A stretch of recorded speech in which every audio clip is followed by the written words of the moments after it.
Okay, guys, now I think I'll have to start the session. Until the previous lecture, we discussed about the syllabus pattern and preparation strategy for MBA CET, CAT, CMAT, and of course about certain central examinations. I have already made it clear that the pattern which is designed for either MBA CET, CMAT or CAT is exactly copied and pasted for other examinations also. I mean, if you are thinking of targeting certain other central government examinations, this might be a beautiful idea for you to get yourself settled down somewhere in your life. So you have to prepare this book thoroughly. उस दिन मैंने आपको books कौन कौन से पढ़ने हैं उनके नाम्स भी बता दिए थे. जो लोग नहीं थे एब्सेंट वो अपने दोस्तों से पूछ सकते हैं. या कोई प्रॉब्लम रहो तो after the class you can ask me, और even in the class you can also ask me your question. तो चलिए गाइज, आज हम थोड़ा सा एक एक सिलेबस का पार्ट जो है वो शुरू करते हैं. आज पहला टॉपिक हम देखते हैं, वो है basics of English. So today I will teach you basics of English.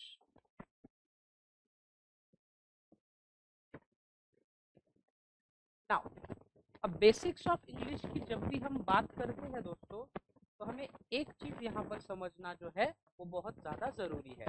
अब मान लो कि इंग्लिश ये क्या है, एक लैंग्वेज है. अब हर लैंग्वेज में जो ग्रामर होता है उस ग्रामर के इम्पोर्टेंट कॉन्सेप्ट्स को समझना ये हमारे लिए पैरामाउंट इम्पोर्टेंट होता है. अब मैं आपको यहाँ पे एक सिंगल सा सिंपल एक सेंटेंस लेता हूँ दोस्तों. फॉर एग्जाम्पल हम यहाँ पे सेंटेंस लेते हैं, she is playing cricket. She is playing cricket. ये एक सेंटेंस मैंने आपको यहाँ पे दिया है. Now, I want you to observe this sentence very carefully and segregate this sentence into the smaller parts. अब इस वाक्य में अगर हम देखेंगे she is playing cricket, तो इस वाक्य में तीन important पार्ट जो है वो आपको यहाँ पर देखने को मिलेंगे. पहला, यहाँ पे ये जो she है ये क्या हो सकता है दोस्तों सेंटेंस में? नॉर्मली इसको हम प्रोनाउन कहते हैं, ठीक है.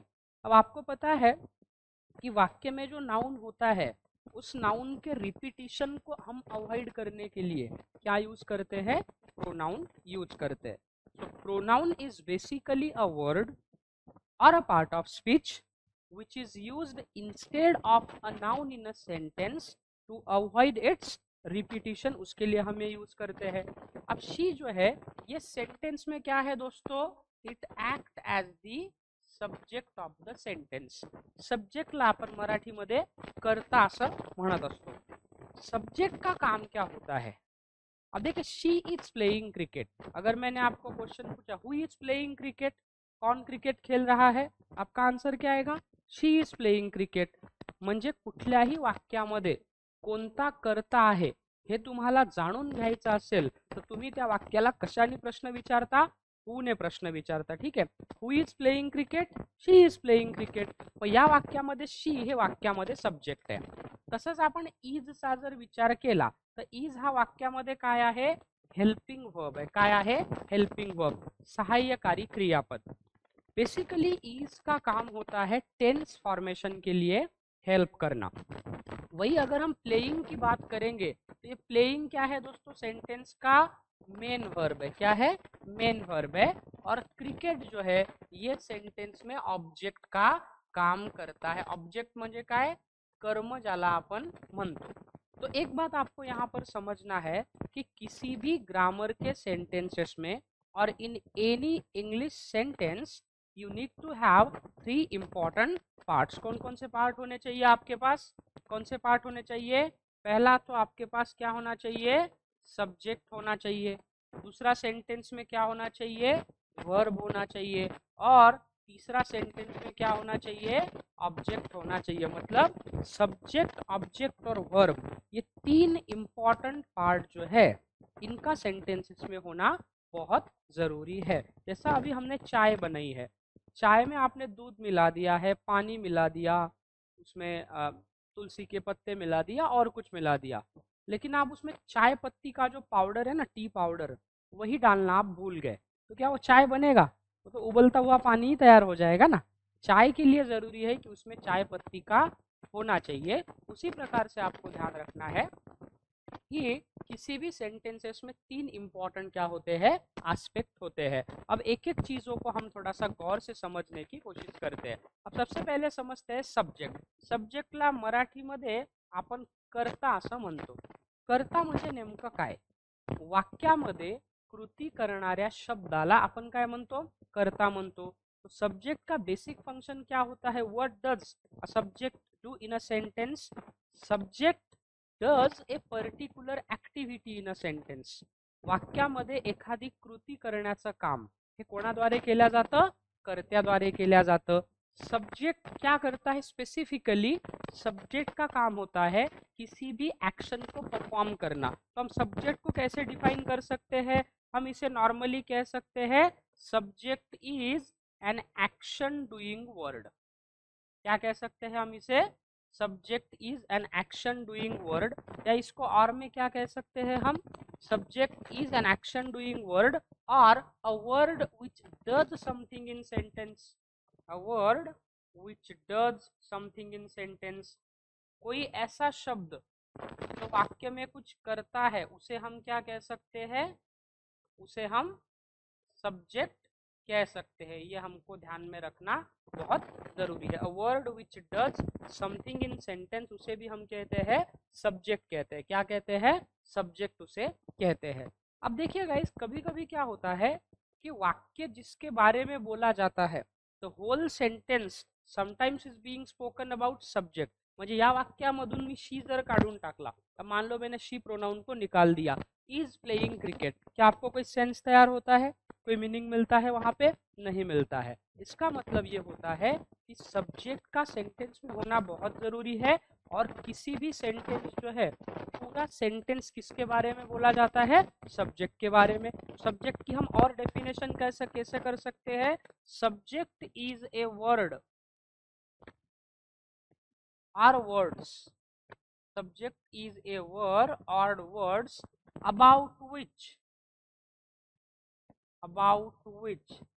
the sentence is being spoken.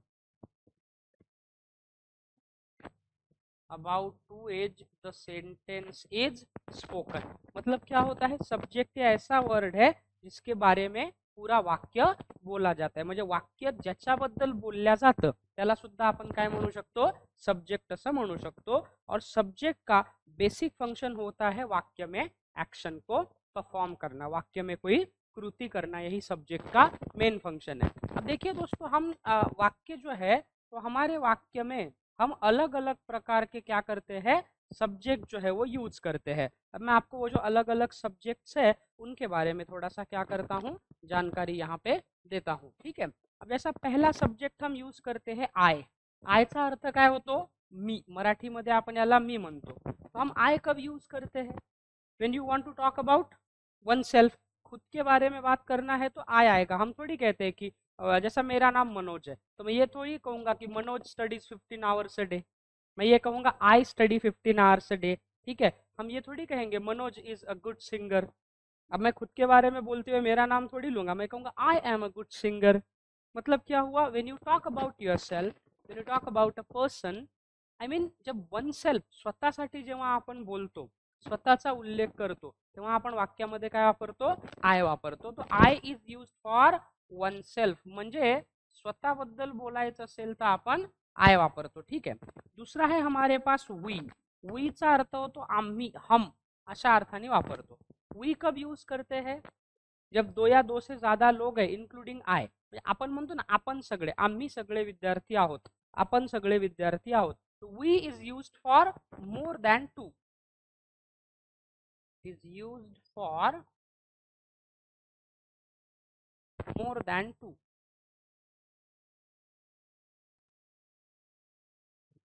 More than two, including I. Including I. जब आई भी उसमें होता है और दो या दो से ज्यादा लोगों के बारे में हम बात करेंगे तो हम क्या करेंगे, वहां पे वहाँ पे हम यूज करेंगे वी यूज करेंगे। उसके बाद में तीसरा जो हमारे पास सब्जेक्ट है वो है यू। आता मराठीमध्ये तू आणि तुम्ही असं आपण वापरतो। आता तू कधी म्हणतो आपण आपला समवयस्क असेल, आपल्यापेक्षा लहान असेल, तू एक असेल तर, आणि आपल्यापेक्षा मोठा असेल आपण बाबाला तू म्हणतो का रे तू कुठे गेला होता काल, सरांना म्हणतो का आपण का रे सर का तू नव्हता दिसत नव्हता, ठीक आहे, तर आपण तिथे तुम्ही शब्द वापरतो। तो इंग्लिश में ऐसा रिस्पेक्टेबल कोई वर्ड नहीं है दोस्तों। जैसा मराठीमध्ये आपण तू किंवा लहान माणसाला तू म्हणतो, मोठा असेल तर तुम्ही म्हणतो, तो इंग्लिश में ऐसा कोई रिस्पेक्टेबल वर्ड नहीं है। यू ये सिंगुलर के लिए भी यूज होता है, माने आपके सामने अगर एक व्यक्ति है तो भी आप यू यूज कर सकते हैं, और आपके सामने एक से ज्यादा है, चाहे फिर वो लाखों करोड़ों कितने भी हो, तो भी आप वहाँ पे क्या यूज करोगे, यू जो है वही यूज करोगे। तो यू का बेसिकली यूज ये होता है कि आपके सामने एक व्यक्ति है तो भी हम यूज करेंगे। For example you are a good student, ऐसा हमने उदाहरण लिया, और एक से ज्यादा है तो यू आर गुड स्टूडेंट्स। म्हणजे यू सोबत तुम्ही जर सिंग्युलर नाउन वापरला तर तो सिंग्युलर म्हणून ट्रीट केला जातो, आणि यू सोबत तुम्ही जर प्लुरल नाउन वापरला तर तो कसा ट्रीट केला जातो, प्लुरल म्हणून ट्रीट केला जातो। Is this clear, got it, understood, ये आपको समझना है, ठीक है। तो यू जो है यूला आपण काय म्हणतो, तू किंवा तुम्ही, तू किंवा तुम्ही। तो it is used for one or more than one front person, एक किंवा एकापेक्षा जास्त समोरच्या लोकांसाठी। Okay, it is used for one or more than one front person, तुमच्या समोर असणाऱ्या एक किंवा एकापेक्षा जास्त व्यक्तींसाठी यू वापरतात, ठीक आहे। आय वी यू, नंतर वापरतो आपण दे। देचा अर्थ काय होतो, ते त्या ती, ठीक है। दे, दे कब यूज होता है दोस्तों, दे। फॉर एग्जाम्पल आप मान लो वहां दरवाजे के पास मेरे माता पिता खड़े हैं, तो मैं क्या बोलूंगा, आपण म्हणतो ना ते माझे आई वडील आहेत किंवा ते माझे पालक आहेत, ते असा शब्द वापरलाय। इसका मतलब दे जो है वो दो या दो से ज्यादा लोगों के लिए यूज होता है, लेकिन वो लोग कैसे होते हैं, they are out of your premises, मतलब आप उनकी तरफ इशारा कर सकते हो, उन्हें आंखों से देख सकते हो, लेकिन उन्हें आप छू नहीं सकते। मान लो वहां पे दो लोग बैठे हैं तो मैं कहूंगा ओ दे आर माई स्टूडेंट्स, मैंने दे कहा क्योंकि वो मेरे पास नहीं है ना। So you can use they for two or more than two person when the distance is large, or I would say when they are out of your premises, म्हणजे तुमच्या हद्दीच्या बाहेर आहेत, समजा तिथे बाहेर मैदानात मुलं खेळत आहेत, somebody is playing in the ground and they are more two or more than two, so I can say okay they are the students and they are playing cricket, they are the students and playing cricket। मी ते असा शब्द वापरलाय, दे वापरलाय, तो they basically plural आहे, म्हणजे हा दोन किंवा दोनपेक्षा जास्त लोकांसाठी वापरला जातो, पण तो कधी वापरला जातो, when those people are out of your premises। So they कधी वापरतात, it is use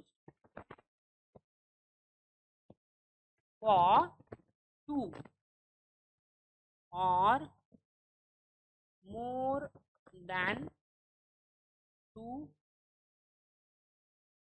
people when they are out of your premises, they are out of your premises और out of your premise, मतलब आपके पहुंच के बाहर है वो दो लोग, तो आप वहां पे क्या करोगे, दे का यूज जो है वो आप करोगे। ये आपको क्या करना है दोस्तों, ध्यान में रखना है, ठीक है। ये देखा दे के बारे में। फिर उसके बाद में क्या है हमारे पास, ही कब यूज होता है, मेल जेंडर के लिए हम ही यूज करेंगे या फीमेल जेंडर के लिए, he is use for male gender, I mean it is use for a man और फॉर अ बॉय, म्हणजे एक मुलगा किंवा एक पुरुष असेल मेल जेंडर तर आपण ही वापरतो, ठीक है। यूज्ड फॉर अ मैन और अ बॉय, किसी व्यक्ति या लड़के के लिए हम क्या यूज करते हैं, यू जो है वो यूज करते हैं, ठीक है। फिर आता है शी यूज्ड होता है फीमेल जेंडर के लिए, यूज्ड फॉर अ गर्ल और अ वुमन, ठीक है। फिर आता है गाइज इट कब यूज होता है, when do we use it and for what purpose, we use it when we are talking about non living things, निर्जीव वस्तूंसाठी इट वापरतो, You can also use it for animals when the gender is unknown to you. आता समजा मी एखाद्या बागेत खेळतोय, मान लो किसी बगीचे में मैं खेल रहा हूँ, अब मुझे कोई छोटा बच्चा दिखा है, आई do not know whether he is male और फीमेल, मुझे नहीं पता कि वो बच्चा मेल है या फीमेल है, आई मीन उसका जेंडर मुझे नहीं पता है, तो फिर मैं वहां पे ईट यूज कर सकता हूँ. For example, oh what a lovely champ he is, what a lovely champ it is, or it is a wonderful baby playing in the garden, what a beautiful baby playing in the garden. मतलब मैंने it use किया है, why? Because I do not know its gender, वो male है कि female है. ऐसा animal है, मान लो आपके साथ आपके सामने हाथी है, अब आपको नहीं पता कि उस हाथी का जेंडर मेल है या फीमेल है, तो उस परिस्थिति में आप क्या करोगे? इट बोलोगे. For example, it is a beautiful elephant, or it is an elephant which is very beautiful. तो आपने इट यूज किया है, वाई? क्यों इट यूज किया है? बिकॉज उसका जेंडर जो है वो आपके लिए कंप्लीटली अननोन है. तो अननोन जेंडर है तो आप क्या करोगे? इट जो है वो यूज करोगे. ठीक है, तो ध्यान रखना है इट किस लिए यूज होता है? Used for non living things.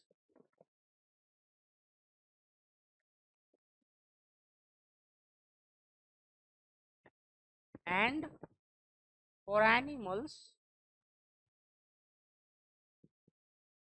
when the gender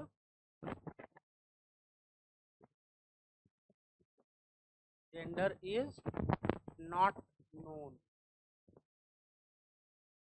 okay, got it, understood. ठीक आहे, हे वाक्यामध्ये आपण काय करतो? वेगवेगळे सब्जेक्ट्स वापरतो. ठीक है, तो हमने देखा कौन कौन से सब्जेक्ट यूज होता है normally.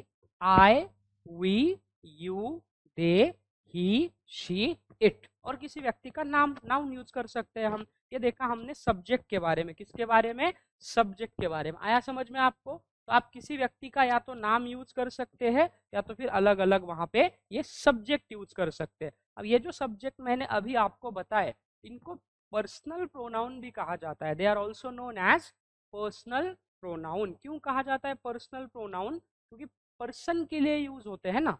They are called as subjective pronoun. They are also known as personal pronouns. Why? Because they are use for persons. इनका यूज किस लिए होता है? पर्सन के लिए उनका यूज होता है, तो इसीलिए उनको पर्सनल प्रोनाउन भी कहा जाता है. ये आपको ध्यान में रखना है दोस्तों. ठीक है, चलिए अब हम देखते हैं वर्ब के बारे में. किसके बारे में देखना है अभी हमें? वर्ब के बारे में. ठीक है, आता वर्बला आपण मराठीमध्ये काय म्हणतो? क्रियापद असं म्हणतो. ठीक आहे, तुमच्या समजण्यासाठी म्हणून सांगतो. अब ये जो वर्ब होता है दोस्तों, अब थोड़ा सा आप इस वाक्य को थोड़ा सा यहाँ पे देखिए. She is playing cricket. In this particular sentence playing जो है ये वाक्य में वर्ब का काम कर रहा है. So on what ground we can say that playing is a verb? Subject हमने समझ लिया है. अब वर्ब क्या करता है सेंटेंस में? तो सब्जेक्ट का काम होता है सेंटेंस में एक्शन को करना. मतलब action doing word is called subject. वैसे ही वर्ब जो होता है क्रियापद, तर क्रियापद म्हणजे काय? वाक्यामध्ये कृती दाखवणारा शब्द, त्याला आपण काय म्हणतो? क्रियापद असं म्हणतो. For example, she is playing cricket. ती क्रिकेट खेलत आहे. वो क्रिकेट खेल रही है. आई मीन वो एग्जैक्टली क्या कर रही है? क्रिकेट खेल रही है. तो सब्जेक्ट के द्वारा किस प्रकार की एक्शन सेंटेंसेस में हो रही है, इसकी जानकारी हमें जिस वर्ड से मिलती है उसे हम क्या कहते हैं? ऑब्जेक्ट कहते हैं. क्या कहते हैं? वर्ब कहते हैं. क्या कहते हैं? वर्ब कहते हैं. ठीक है, तो आपको ध्यान रखना है दोस्तों, ये जो वर्ब है ये क्या होता है? Verb is an action showing word. Subject action doing word होता है, और वर्ब क्या है? एक्शन को दिखाने वाला शब्द. Verb is an action showing word. वाक्य में कृति दिखाने वाला जो शब्द है उसे हम क्या कहते हैं? वर्ब कहते हैं. क्या कहते हैं? वर्ब कहते हैं. आया समझ में? Got it, understood. ये ध्यान रखना है आपको. अब गाइस ये जो वर्ब है, तो verb according to the tenses और as per the changing subject और टेंस, मतलब वाक्य में जैसे ही आपका सब्जेक्ट चेंज होता है वर्ब का फॉर्म चेंज होता है, टेंस चेंज होता है, वर्ब का फॉर्म जो है वो चेंज होता है. फॉर एग्जाम्पल, प्रेजेंट सिंपल में अलग है तो कंटिन्यूअस टेंस में अलग है. परफेक्ट टेंस में अलग है तो क्या है? प्रेजेंट परफेक्ट कंटिन्यूअस में अलग है. तो टेंस के अनुसार वर्ब के फॉर्म्स में क्या होता है? बदलाव होता है. तो बेसिकली ये जो वर्ब होते हैं, इस वर्ब के अलग अलग फॉर्म्स होते हैं. त्याला आपण काय म्हणतो? क्रियापदाची रूपे. ठीक है, फॉर्म्स ऑफ डिफरेंट वर्ब्स। अब ये वर्ब्स के अलग अलग कौन से फॉर्म्स होते हैं इसके बारे में थोड़ा हम यहाँ पे जानकारी लेते हैं। क्या आप बता सकते हैं वर्ब के कितने फॉर्म होते हैं total? How many forms are there? 3 forms. Okay, tell me कौन कौन से हैं, बताइए जरा। गलत आंसर हुआ नो प्रॉब्लम, कोशिश कीजिए।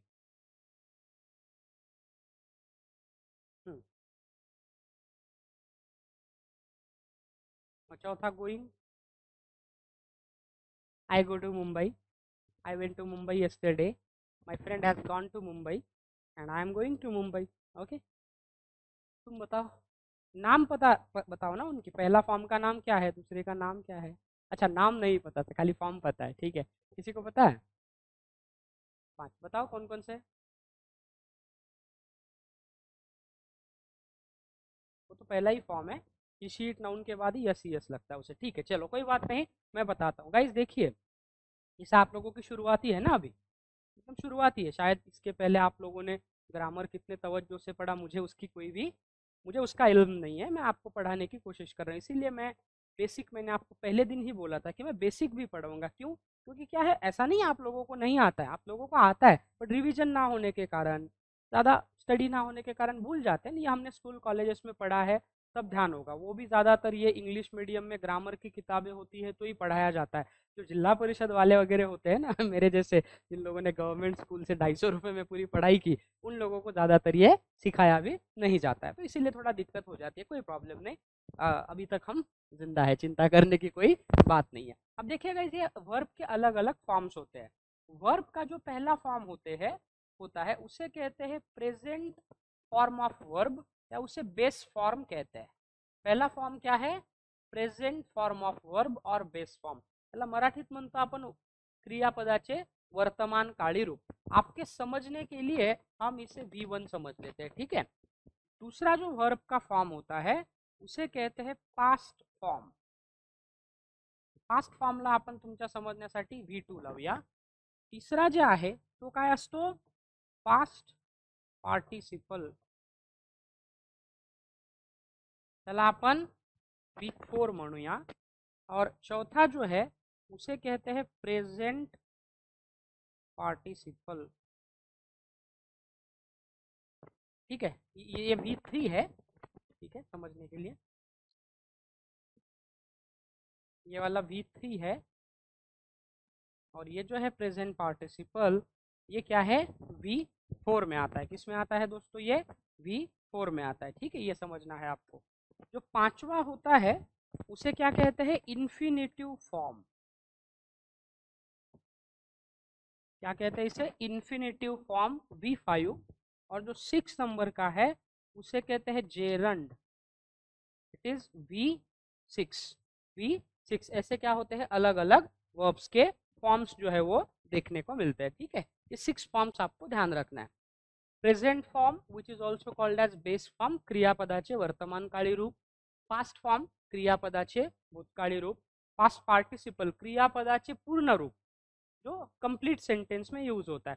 Present perfect tense, past perfect tense और फ्यूचर परफेक्ट टेन्स। आणि नंतर काय आहे?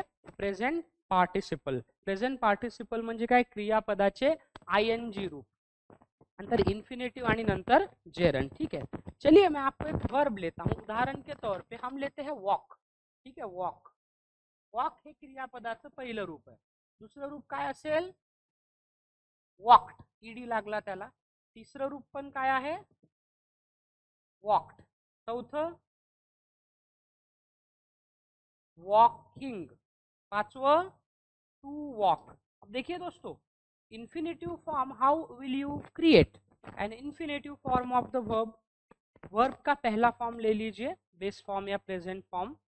उसके पहले अगर आपने टू प्रेफिक्स लगा दिया, TO2 प्रेफिक्स आपने लगा दिया वर्ब के पहले फॉर्म के पहले, तो वो जो वर्ब का फॉर्म है उसे हम क्या कहते हैं?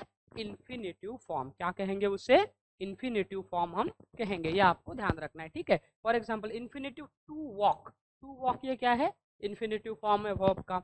वही जेरंड जो है, present participle form of the verb is also known as gerund. मतलब जेरंड और प्रेजेंट पार्टिसिपल जो है ये दोनों सेम है, ठीक है। फिर अब आप बोलोगे सर जब सेम है तो दोबारा क्यों लिखा उसको? अगर सेम है तो उसको नाम क्यों दे दिया अलग, है ना। अगर एक ही चीज़ है तो उसको अलग अलग नाम देने की ज़रूरत है क्या? वो कोई हिंदी मूवी थोड़ी है जिसमें जुड़वा है और जुड़वा भाई को हमने नाम नाम दे दिया, है ना। वो कोई एक वेब सीरीज है शायद, उसमें दो पात्र दिखाए, दो भाई एक दूसरे के जैसे ही होते हैं, तो बेचारी एक की शादी हो जाती है, उसकी वाइफ कंफ्यूज हो जाती है कि मेरा पति कौन है और देवर कौन है। मिर्ज़ापुर नाम का कुछ है वो, मेरे दोस्त ने मुझे बताया था, मैंने देखा नहीं, उसका एक एपिसोड देखा था मैंने। वो एक एपिसोड देखते ही मैं समझ गया कि अगर ये पूरा मैं देख लूंगा तो गाली गलौज करना आदमी सीख जाता है। आपको पता है दोस्तों, ये जो हम जो डिजिटल मीडिया से जो चीज़ें देखते हैं ना, इनका प्रभाव हमारे मन पे बहुत ज़्यादा है। मतलब जैसे आप कोई वेब सीरीज देख लो, इस वेब सीरीज में अभद्र भाषा का प्रयोग किया गया है, जैसा वो मिर्ज़ापुर में देखा है मैंने, एक ही एपिसोड देखा मैं समझ गया। या फिर वो सेक्रेड गेम जो सबसे पहले आया था, उसकी जो भाषा है वो आप सुनोगे, उसको देखोगे मन लगा के, तो आप देखिए अनजाने अनजाने में आपके मुंह से गलत शब्दों का प्रयोग होने लगता है। क्योंकि हमारे ऑडियो विजुअल जो है, मतलब आप कोई चीज़ सुनोगे उसका प्रभाव, और कोई चीज़ जब आप सुन भी रहे हो और आंखों से देख भी रहे हो, उसका प्रभाव थोड़ा ज़्यादा होता है। तो इसीलिए हमेशा ध्यान रखना कि ऐसी चीज़ों को देखते हुए मनोरंजन के समय उसका हमारे मन पे विपरीत प्रभाव ना हो, इसका भी हमें ख्याल रखना बहुत ज़रूरी है। अब देखिए ये प्रेजेंट पार्टिसिपल जो है वही जीरन फॉर्म है, मतलब यहाँ पे क्या आ जाएगा, walking is the present participle form of the verb. अब देखिए गाइस, अब आपके मन में यही प्रश्न है कि सर प्रेजेंट पार्टिसिपल भी वॉकिंग है, जेरंड भी वॉकिंग है, फिर दोनों को हमने अलग अलग नाम दिया है, दोनों को हमने अलग अलग वर्ब के फॉर्म को कंसिडर भी किया है। What is the reason behind it, I mean क्यों ऐसा हम करते हैं, व्हाई दिस कोलावेरी डी, क्यों ऐसा होता है सर? ये उसके पीछे रीजन है दोस्तों कि gerund although it is a form of the verb, gerund हे भले ही वाक्य में वर्ब का फॉर्म आहे, म्हणजे जीरंड हा वाक्यामध्ये कर्त्याचं रूप आहे, पण वाक्यामध्ये जेव्हा त्याचा वापर केला जातो at that time we do not use it as a form of the verb, तेव्हा त्याला आपण वर्ब म्हणून वापरत नहीं, तो उस समय हम उसे क्या करते हैं, हम उसे नाउन के तौर पे यूज करते हैं, सब्जेक्ट के तौर पे यूज करते हैं। ये आपके लिए समझना बहुत जरूरी है। तो यहाँ पे एक नोट जो है वो आपको लिख लेना है दोस्तों कि gerund, although gerund is a form of the verb, but it is not used as a verb in a sentence, it is rather used as the subject or noun in a sentence। ये ध्यान रखना है आपको। gerund is used as a noun or a subject in a sentence। मतलब जीरण जो है ये वाक्य में ये या तो एक नाउन करके यूज होता है या सब्जेक्ट करके, म्हणजे जीरण हा जरी क्रियापदाचं रूप आहे पण वाक्यामध्ये त्याला आपण क्रियापद म्हणून वापरतो का, नहीं, सेंटेंस में हम उसे सब्जेक्ट के तौर पे यूज नहीं करते हैं, तो सेंटेंस में हम उसे नाउन के तौर पे यूज करते। जसं तुम्हाला एक उदाहरण देतो म्हणजे तुम्हाला इथे कळेल पहा, आपण असं एक उदाहरण घेतो ना, जसं की swimming, swimming is best exercise, swimming is the best exercise, क्या हमने उदाहरण लिया है, swimming is the best exercise. अब यहाँ पे स्विमिंग जो है दोस्तों ये सेंटेंस में वर्ब नहीं है, it does not act as a verb in the sentence, it rather acts as the subject of the sentence. आपण असं पण उदाहरण घेऊ शकतो ना, playing cricket, playing cricket is fun, playing cricket is fun, cricket खेळणं एकदम मजेशीर आहे, आनंद आहे। मग आता या ठिकाणी प्लेइंग जे आहे ते वाक्यामध्ये आपण व्हर्ब म्हणून वापरलंय का, नाही, हे वाक्यामध्ये आपण आपण काय केलेलं आहे, सब्जेक्ट म्हणून किंवा वाक्याचा नाउन म्हणून आपण याला वापरलेलं आहे। इज दिस क्लियर, आया समझ में, गॉट इट, अंडरस्टूड, ये आपको ध्यान रखना है, ठीक है। तो ध्यान रखना है कि जीरंड भले ही ये वर्ब का फॉर्म है दोस्तों, लेकिन वाक्य में it is not used as a form of the verb, it is used as a subject of the sentence or a noun in a sentence, ठीक आहे। मग वाक्याचा कर्ता म्हणून वापरतात, हे एक वर्ब पहिला। आता दुसरा एक वर्ब घेऊ आपण, स्पीक। अच्छा, स्पीक हा पहिलं रूप आहे, आता याचं दुसरं रूप काय येईल बरं स्पीकचं, स्पोक, तिसरं स्पोकन, चौथं स्पीकिंग नंतर टू स्पीक नंतर परत स्पीकिंग, हे झाले याचे 6 रूप. गाइस आपको थोड़ा सा यहाँ पे अजीब गरीब चीज दिखेगी कि मैंने पहला जो वर्ब लिया है वॉक, इसके दूसरे फॉर्म में ईडी लगा है, यहाँ पे तीसरे फॉर्म में ईडी लगा है. म्हणजे आपण काय केलं, वॉक वर्ब का पहला फॉर्म है. अब जब हमें उसका पास्ट और पास्ट पार्टिसिपल बनाना है, माने उसका सेकंड और थर्ड फॉर्म बनाना है, तो हमने नॉर्मली क्या किया, ईडी लगा दिया उसको. हमने उसको ईडी लगाया, वॉक वॉक्ड हो गया. तीसरा भी उसको ईडी लगाया, क्या हो गया, वॉक वॉक्ड हो गया. ठीक है. लेकिन वहीं हमने एक वर्ब देखा है यहाँ पे स्पीक. स्पीक को हमने ईडी लगाया है नहीं, स्पीक स्पोक स्पोकन स्पीकिंग. एक और उदाहरण के तौर पे हम दूसरा एक वर्ब लेते हैं आपके समझने के लिए. यहाँ पे हम लेते हैं जैसा फ्लाई. फ्लाई का सेकंड फॉर्म क्या होगा, फ्लू. हाँ, थर्ड फ्लोन. उसके बाद में फ्लो, फ्लाइंग, क्या आएगा, फ्लाइंग. फिर टू फ्लाई, और यहाँ पे क्या आएगा, परत फ्लाइंग. आया समझ में? ठीक है. अच्छा, और एक वर्ब लेता हूं यहाँ पे मैं, जैसा टॉक. टॉक का सेकंड फॉर्म टॉकड, टॉक्ड. इसका ईडी का प्रोनाउंसिएशन तो होता नाही, talk talked, walk walked, make maked, shape shaped, असं नाही, टॉक टॉक. थर्ड फॉर्म भी क्या आएगा, टॉक्ड. फिर आएगा टॉकिंग, देन टू टॉक, और यहाँ पे भी क्या आएगा, टॉकिंग. क्या आएगा, टॉकिंग. ये क्या है, अलग अलग वर्ब्स के फॉर्म है. These are the different forms of the verb. But I would like to draw your attention to a particular form of the verb wherein if you closely observe the two different verbs walk and talk, their past and past participles are made just by adding ed suffix to the present form of the verb. On the other hand, if you closely again observe the two different given verbs, namely fly and speak, you do not have to add neither ed nor anything else in order to make its past and past participle. Why is this so? इसका reason क्या है, ये हमें समझना है. म्हणजे काही क्रियापद अशा आहेत की त्यांच्या दुसरं आणि तिसरं रूप तयार करायचं असेल तर तुम्ही सरळ सरळ काय करता, ईडी प्रत्यय लावून देता. तर एखाद्याच्या मागे ईडी लावली की तो काय करतो, अलीकडे आपण बघतो ना, आहे की नाही, त्याचं बोलणं बंद होऊन जातं ईडी लागले की. इथे ईडी लागल्यावरती काय होतं, फॉर्म्स तयार होतो. म्हणजे काहीच्या मागे ईडी लागली तर व्यवस्थित काम होतं, काहींना ईडीची गरज नाही, साधी धमकी दिली तरी त्यांचं काम होऊन जातं. तशा अर्थाने पहा, आता काही वर्ब्स असे आहेत, there are certain verbs which takes ED in order to prepare it second and third form. वहीं कुछ वर्ब ऐसे हैं कि उनको ईडी की आवश्यकता नहीं है. तो ऐसे जो वर्ब है इनके भी दो अलग अलग प्रकार होते हैं. एक जो वर्ब होता है उसे कहते हैं रेगुलर वर्ब. क्या है, रेगुलर वर्ब.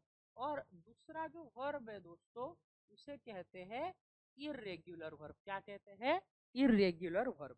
अब रेगुलर वर्ब किसे कहेंगे, ऐसा वर्ब जिसके पास्ट और पास्ट पार्टिसिपल फॉर्म में ईडी लगता है. मतलब उसका V2 और V3 बनाने के लिए हमें किसकी आवश्यकता है, ईडी लगाने की आवश्यकता है. मतलब the verb which takes ED as a suffix in its past and past participle form, उसको हम कहते हैं रेगुलर वर्ब. ठीक है. और इरेगुलर का मतलब क्या होगा, कि जिसके V2 और V3 के लिए ईडी की आवश्यकता नहीं होती है. No ED is needed,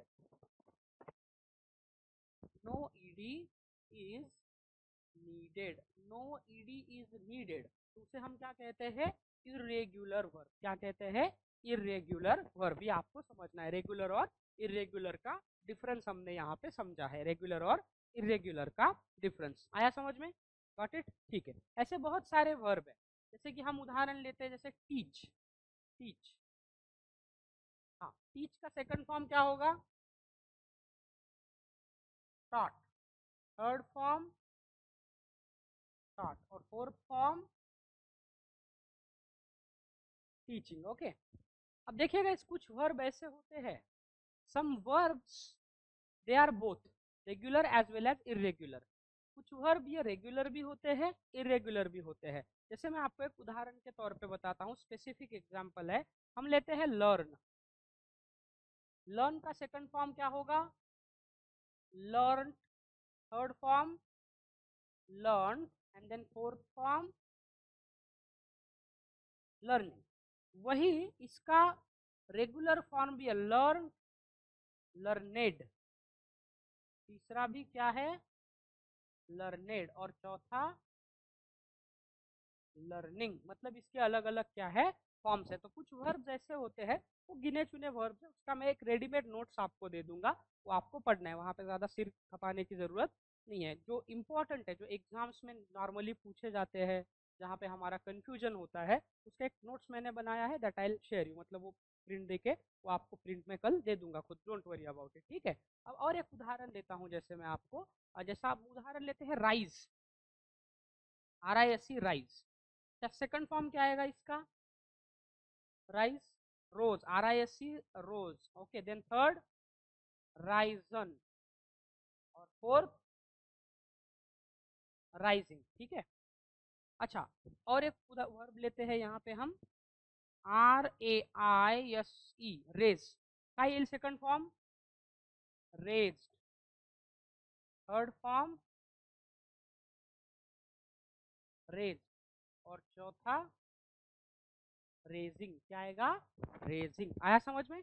got it, understood? ये आपको क्या करना है, ध्यान में रखना है। तो ये ऐसे अलग अलग वर्ब है, मतलब जिन वर्ब के सेकंड और थर्ड फॉर्म में ईडी लगता है वो रेगुलर है, और जिन वर्ब के सेकंड और थर्ड में ईडी नहीं लगता वो इरेगुलर है। और इन्फिनेटिव किसे कहेंगे?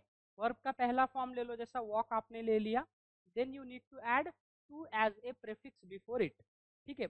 पुढून जे शब्द ऍड होतात त्यांना प्रेफिक्स म्हणतात, आणि पाठीमागून जे ऍड होतात त्यांना आपण सफिक्स असं म्हणतो। हे लक्षात ठेवायचं आपल्याला, ठीक है। इथपर्यंत लक्षात आलं का?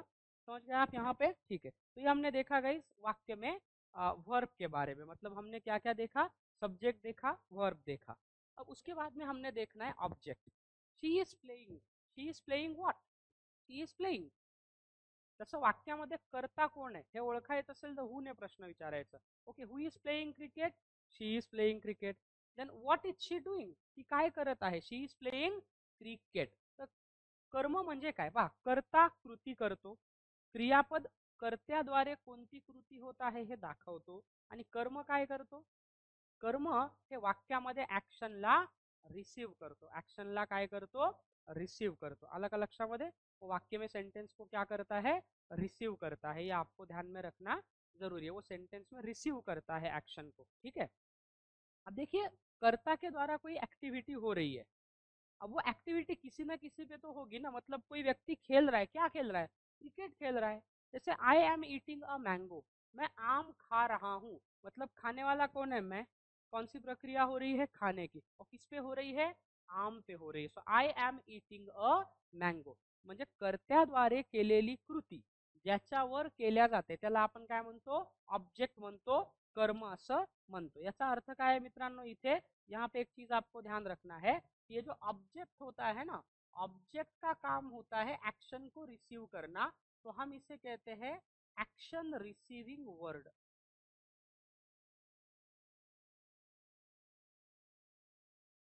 ऍक्शन रिसिव्हिंग वर्ड, वाक्यामध्ये कृती ज्याच्यावरती केल्या जाते त्याला आपण कर्म असं म्हणतो, ठीक है, कर्म असं म्हणतो। अभी ऑब्जेक्ट के भी दो प्रकार होते हैं, एक होता है डायरेक्ट ऑब्जेक्ट और दूसरा होता है इनडायरेक्ट ऑब्जेक्ट, ठीक है। इसके भी दो प्रकार होते हैं, एक होता है डायरेक्ट ऑब्जेक्ट, एक्टिव पैसिव मध्ये तुम्हाला है महत्वाचा है, और दूसरा क्या होता है? Indirect object. ऐसे दो इनके प्रकार होते हैं, ठीक है। चलिए अब थोड़ा सा मैं एक मजे की बात आपको बताता हूँ। गाइस मुझे एक बात बताइए, is it mandatory to have subject verb and object in a sentence to be a complete sentence? किसी भी सेंटेंस को अगर हमें पूरा सेंटेंस बनाना है तो क्या तीनों पार्ट का होना आवश्यक है? सब्जेक्ट भी होना चाहिए सर, मतलब मान लो अगर मैंने सेंटेंस में से वर्ब निकाला तो क्या सेंटेंस पूरा हो जाएगा? नहीं। अगर ऑब्जेक्ट निकाल दिया तो नहीं होगा। ठीक है, मैं क्या करता हूँ, वाक्य में खाली सब्जेक्ट और वर्ब को ही लेता हूँ, ऑब्जेक्ट नहीं निकाल देता हूँ, तो क्या वो कंप्लीट सेंटेंस होगा? चलो ठीक है, देखते हैं। अब मैं उदाहरण देता हूँ गाइज आपको। बर्ड्स फ्लाई, पंछी उड़ते हैं। बर्ड्स फ्लाई, कहाँ उड़ते हैं मैंने बताया? On the plane, on the train, in the air, on above the sky, above the cloud. कुछ बताया मैंने? नहीं। मतलब ये एक वाक्य देखिए आप यहाँ पे, ठीक है। दूसरा और एक उदाहरण देता हूँ मैं आपको। The baby cried, the baby cried, ठीक है। अब गाइस दोनों वाक्य को आप थोड़ा ऑब्जर्व कीजिए। इस वाक्य में बर्ड्स क्या है? वाक्य का सब्जेक्ट है, ठीक है। क्या है? सब्जेक्ट। और फ्लाई क्या है? वाक्य का वर्ब है, ठीक है। तीसरे वाक्य में द बेबी क्या है? वाक्य का सब्जेक्ट। और क्राइड क्या है? वर्ब है। बाळ रडलं, द बेबी क्राइड। आता बेबी म्हणजे कोण? मोठे लोक बेबी शब्द वापरतात तो नव्हे, ठीक है। ते मित्र मैत्रिणी लव बर्ड्स एकमेकाला बेबी म्हणून म्हणतात ना, ठीक है, वो बात अलग है। कभी कभार मैं घूमने उमने जाता हूँ तो ते आवाज शब्द कानावरती पडतात, आहे की नाही? तो भाग वेगळा आहे। तो एक प्रेमळ शब्द म्हणून भाषेचा एक आविष्कार आहे, ते वापरल्या जातं। बेबी म्हणजे काय? लहान बाळ, ज्याचं जेंडर आपल्याला माहिती, gender is unknown to us, ठीक है। अब देखिएगा, इज द बेबी क्राइड, बाळ रडलं, बच्चा रोया, क्या ये कंप्लीट सेंटेंस नहीं है? It is a complete sentence, ये कंप्लीट सेंटेंस है दोस्तों, ठीक है, ये ध्यान रखना है। अच्छा, तीसरा सेंटेंस देता हूं आपको यहाँ पे। The student, the student needs a pen, the student needs a pen. अच्छा, ये वाक्य में बताइए, स्टूडेंट क्या है? वाक्य में सब्जेक्ट है। नीड्स क्या है दोस्तों? वाक्य में वर्ब है। और अ पेन ये वाक्य में क्या है? ऑब्जेक्ट है। यह आपको ध्यान में रखना होता है यहाँ पे, ठीक है। दूसरा और एक उदाहरण देता हूं आपको। My friend enjoyed at the party, okay. अच्छा, माई फ्रेंड वाक्य में क्या है? सब्जेक्ट है। इंजॉयड वाक्य में वर्ब है। और एट द पार्टी जो है ये क्या है? ऑब्जेक्ट है। इन द पार्टी असा शब्द वापरत नाही। Sir yesterday I was in the party, मी पार्टीत होतो। आपल्याकडे पार्टीचा अर्थ कशाशी जोडला जातो? खाना पिना है ना। पार्टी पाहिजे म्हणजेच काय? दारू प्यायची आणि काहीतरी नॉनवेज काय, असा प्रकार है, ठीक है। ऐसा नहीं है, पार्टी का मतलब होता है कि आप सब लोग एक जगह पे आके किसी चीज को, खान पान की चीज को एंजॉय कर रहे हो। तो अब इस वाक्य में आप देखिए, my friend enjoyed at the party. In the शब्द, इन शब्द वापरत नहीं। पार्टी के पहले एट आएगा। Not in the wedding ceremony, in the birthday ceremony, in the cake cutting ceremony, at before party.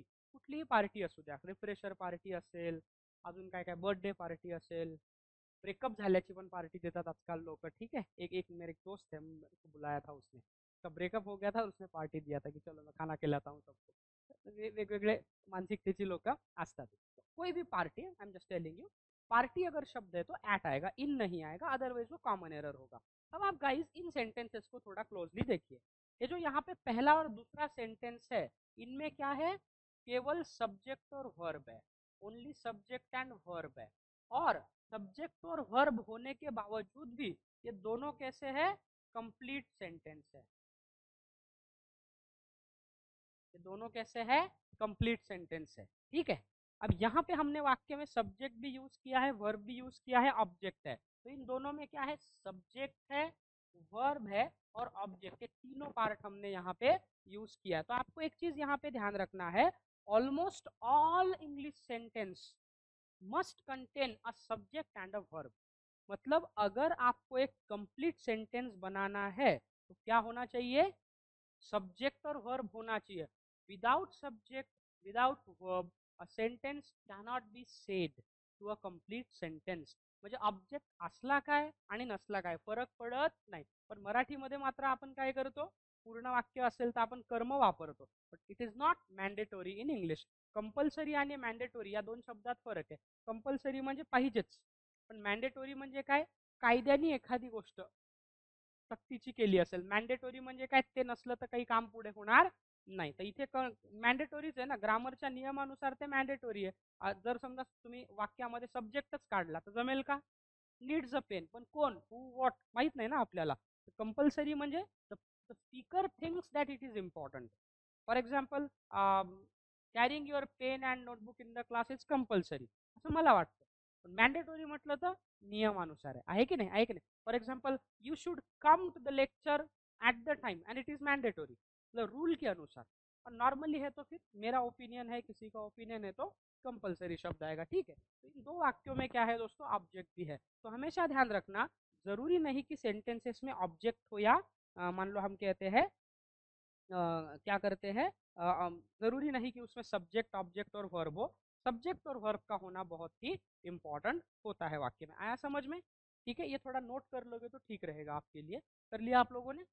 कुछ लोग थोड़ा नोट कर लेते जाइए, क्योंकि ये समझना आपके लिए इंपॉर्टेंट है, या फिर बाद में मैं टाइम दे दूंगा 2 मिनट का. अच्छा, मैं आपको कुछ सेंटेंसेस देता हूँ, आप थोड़ा मुझे आइडेंटिफाई करके बताइए कि इसमें सब्जेक्ट कौन सा है, ऑब्जेक्ट कौन सा है और वर्ब कौन सा है. ठीक है, चलिए मेरे साथ साथ लिख लीजिए आप. द पॉलिटिशियन, क्योंकि बेसिक के बाद पूरे लेक्चर्स हमारे पीपीटी के द्वारा होंगे, लिखने की ज़्यादा ज़रूरत, बेसिक में लिखना पड़ता है. The politician supported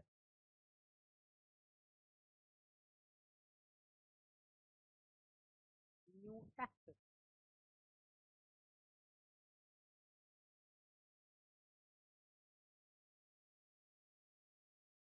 the mechanic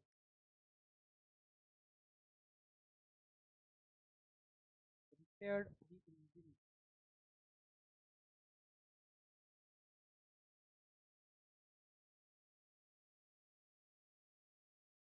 Then the teacher cancelled the test. Then all birds have feathers.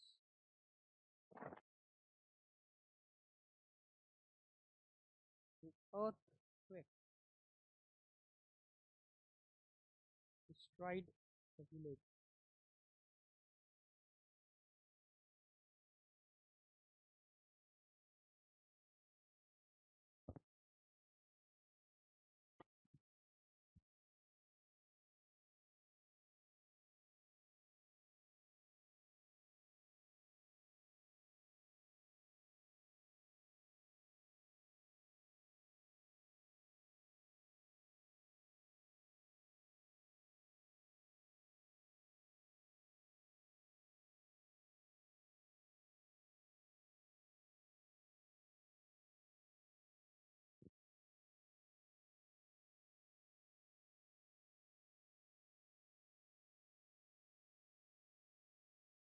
अच्छा, अब मुझे बताइए, पहला वाक्य हम लेते हैं, जस्ट 1 मिनट का टाइम ले लो, आइडेंटिफाई करके बताओ. ठीक है. The politician supported new taxes. Now what is the object in this particular sentence? New taxes is the object. Verb क्या है? सपोर्टेड इज द वर्ब, और द पॉलिटिशियन क्या है? सब्जेक्ट है. Now the mechanic repaired the engine. Subject कौन सा है? The mechanic subject है, रिपेयर्ड क्या है? वर्ब, और द इंजन क्या है? Object. The teacher cancelled the test. The teacher subject है, कैंसल्ड वर्ब है, और द टेस्ट क्या है? ऑब्जेक्ट है. All birds have feathers. All birds, birds क्या है? सब्जेक्ट. हैव क्या है? वर्ब. फेदर्स क्या है? ऑब्जेक्ट. पंख ज्याला म्हणतो आपण, कोंबडीला पंख असतात का? कोंबडी बर्ड प्रजातीतलीच आहे, कोंबडी उडू शकते. छोटी उडी मारते बघा ती कधी कधी. ती छोटे छोटे पिल्ल आहेत, त्याच्या पिल्लाच्या जवळ तुम्ही जाण्याचा प्रयत्न केला की ती, एकदा कोंबडीने माझा तावा घेतला होता इथे गावाकडे, आहे की नाही. पकडणे गया था मैं. मदर आहे ना, प्रोटेक्टिव्ह असतं नेचरला. उडून असा तिने असा तावा घेतला होता, आहे की नाही. तेव्हा मला कळालं कोंबडीशी जास्त खेळायचं नाही, आहे की नाही. लहानपणी खोडकर असतो ना आपण, ते उडतं, पक्षी प्रजाती. जसं शहामृग, ऑस्ट्रिच इज ए बर्ड, पण त्याचं काय झालं, इव्होल्युशनच्या काळात पंखांचा वापर कमी झाला, म्हणून ते काय फास्टेस्ट रनिंग बर्ड आहे, म्हणजे खूप जोराने ते धावू शकतं. ठीक आहे. तर पहा आता इथे परत ॲन अर्थक्वेक काय आहे वाक्याचा? सब्जेक्ट. डिस्ट्रॉइड वाक्याचा वर्ब, आणि द विलेज काय? ऑब्जेक्ट. समजा ॲन अर्थक्वेक डिस्ट्रॉइड, पाणी उद्ध्वस्त केलं, पण काय? द विलेज, गाव, अशा अर्थाने आपण ते वापरलेलं आहे. Is this clear guys? आया समझ में यहाँ तक? ठीक है. अब हमने वाक्य में देखा था, क्या देखा था? She is playing cricket. Am, is, are, was, were असे आपण वापरतो. Have, has, had. यांना काय म्हणतात? यांना म्हणतात मित्रांनो ऑक्झिलियरी वर्ब. ऑक्झिलियरी वर्ब्स किंवा यांना ऑर मध्ये काय म्हटलं जातं? Helping verbs. यांना ऑर मध्ये असिस्टिंग वर्ब पण म्हणतात आणि यांना सपोर्टिंग वर्ब पण म्हणतात. Auxiliary verbs are also called as assisting verb, supporting verb किंवा त्यांनाच आपण हेल्पिंग वर्ब सुद्धा म्हणू शकतो. हे काय करायचंय? लक्षात आपल्याला ठेवायचं है. अब ये जो ऑक्सिलियरी वर्ब्स है ना दोस्तों, इनके बेसिकली 3 प्रकार आते हैं. पहला होता है प्राइमरी ऑक्सिलियरी वर्ब, दूसरा होता है मॉडल ऑक्सिलियरी वर्ब और जो तीसरा होता है उसे हम कहते हैं semi modal auxiliary verb. Primary, modal और सेमी मॉडल. ठीक है. प्राइमरी के भी 3 प्रकार होते हैं, बी, डू और हैव. बी, डू और हैव. अब बी के कौन कौन से प्रकार होते हैं? Am, is, are, was, were. Okay, it is not wear. WEAR, wear. Wear म्हणजे वेअर हाऊस, वेअर म्हणजे कपडे घालणे. वर, इट इज वर. वधूवर मराठीमध्ये लग्नाला लग्नपत्रिकेवर लिहून असतं ना, वधू आणि वर, तसं हे कसं आहे? Were. It is were, not where. Okay. नंतर काय आहे? बी, बिन आणि बीइंग. बीइंग आपण परफेक्ट कंटिन्युअस आणि पॅसिव्ह वॉइस मध्ये वापरतो. डू चे कोणकोणते रूप असतील? Do, does and did. Do और डज हम प्रेजेंट टेंस में यूज करते हैं, डिड पास्ट टेंस में यूज होता है. और हैव है, हैव के कौन कौन से हैं? हैव, हैज और हैड. हैव, हैज, हैड, ये क्या होते हैं? इनके 3 अलग अलग क्या है? प्रकार होते हैं. ठीक है. हैव, हैज और हैड, ऐसे 3 क्या होते हैं? अलग अलग टाइप्स होते हैं. ठीक है. वही गाइस मॉडल अगर हम देखेंगे तो मॉडल में कौन कौन से होते हैं? Can, could, shall, should, may, might, must. Okay, may, might, must. उसके बाद में विल, वुड. और सेमी मॉडल कौन कौन से होते हैं? कोई आइडिया है आपको? Do you have any idea what are semi modal? Semi modal कौन कौन से है? कोई जानकारी है? सेमी मॉडल में होता है दोस्तों, पहला होता है कि हैड बेटर, फिर आता है ought to, need not, dare not और फिर आता है यूज टू. क्या आता है? Use to. Had better, ought to, need not, dare not and use to. ये क्या होते हैं? अलग अलग सेमी मॉडल्स होते हैं. ये होते हैं मॉडल्स. आया समझ में? Modals are classified into, actually auxiliary verb के 3 प्रकार हैं, प्राइमरी, मॉडल और semi modal. Primary auxiliary verb में be, do and have. Be में कौन कौन से आएंगे? ज्याला आपण टू बी ची रूप असं म्हणतो. Am, is, are. Am, is, are present tense मध्ये वापरतो, वॉज, वर पास्ट टेन्स मध्ये. बी आपण वापरतो पॅसिव्ह वॉइस मध्ये. For example, I can drive a car, a car can be driven by me. Okay. He can pass the exam, he the exam can be passed by him. अशा अर्थाने आपण ते वापरतो. ठीक आहे. चला, त्याच्यानंतर मॉडल्स मध्ये can, could, shall, should, may, might, must, will, would. आणि सेमी मॉडल मध्ये had better, ought to, need not, dare not and use to. These are the guys, ये क्या है? ये सेमी मॉडल है. क्या है? Semi modal. आया समझ में? Got it understood? ये आपको समझना है यहाँ तक. ये नोट कर लीजिए, इंपॉर्टेंट है. कुछ चीज़ें नोट करती है. ये मैं जानबूझ के आपको विदाउट पीपीटी इसलिए पढ़ा रहा हूँ क्योंकि हमें लिखना होता है ना यहाँ पे, तो इसीलिए बेसिक में ज़्यादातर हमारा लिखाई पढ़ाई ज़्यादा होती है. फिर उसके बाद में हम एक एक पार्ट जो है वो डिस्कस करेंगे. ग्रामर बहुत सिंपल है दोस्तों. बहुत सारे लोग बहुत डरते हैं, मुझे पता नहीं क्यों डरते हैं, लेकिन आपको ना कॉन्सेप्ट को समझना है और टीचर के साथ साथ पढ़ना है. मतलब मान लो अब मैंने आपको नाउन पढ़ा दिया है, नाउन के एरर पढ़ा दिए, उसको समझना है, उसके रूल्स को समझना है।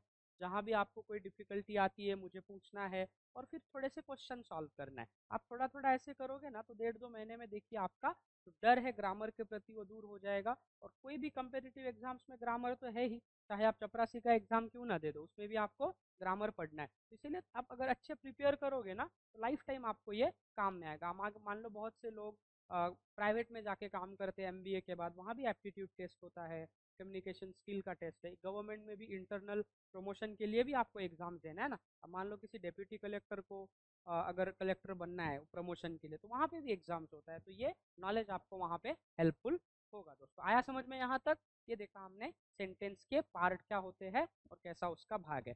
तो सेकंड लेक्चर जो है आज का वो मैं ही कंटिन्यू करूंगा, क्योंकि आपके जो सर है उनका कोई एग्जाम है रीजनिंग वाला, तो उन्होंने मुझे बोला कि सर आप ही कंटिन्यू करो, उनका कोई एग्जाम होने के कारण मैं ही कंटिन्यू करूंगा। आप लोग एक 2 मिनट का ब्रेक ले लो, पानी वानी पी लो, फिर हम एडवांस पार्ट जो है हमारा ग्रामर का शुरू करते हैं। अब हम अल्फाबेट, वॉवल, कॉन्सोनेंट, फिर सेंटेंस, टाइप्स ऑफ सेंटेंसेस, ये पार्ट सेकंड लेक्चर में डिस्कस करेंगे।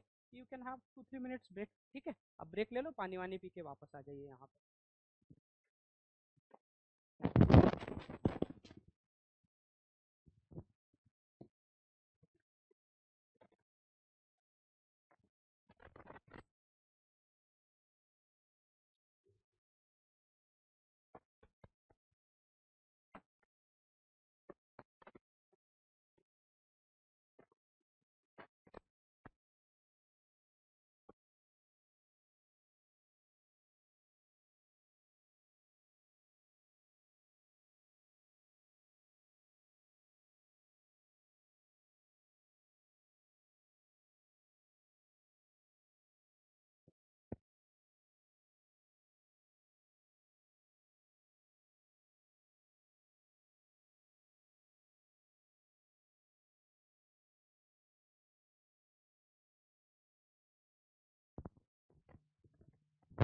बैठो।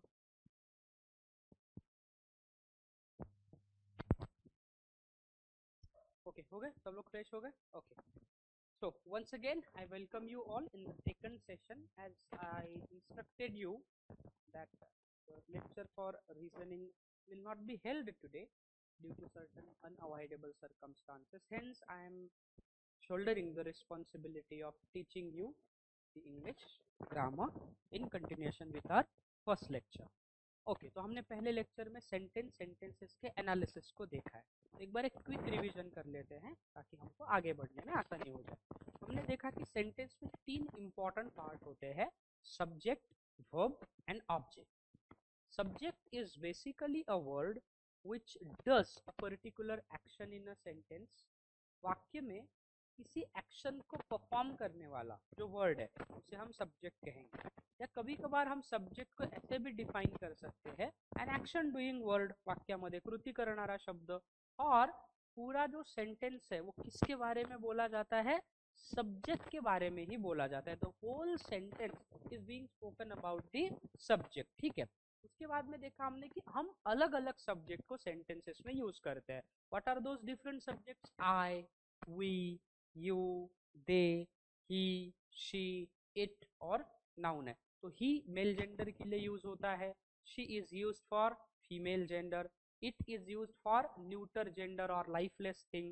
Sometimes it is used for animals when the gender is unknown to you. It is an elephant. अब वो elephant मेल है कि फीमेल है, you are not sure about it. उसके बाद में हमने सब्जेक्ट और उनका यूसेज कैसे होता है वो देखा। फिर उसके बाद में हमने देखा कि वर्ब क्या होता है। Basically what is verb? Verb is a word which shows an action in a sentence. वाक्य में कृति दिखाने वाला शब्द क्या होता है? वर्ब होता है। वर्ब का फॉर्म्स जो है according to the tense and subject change होता है।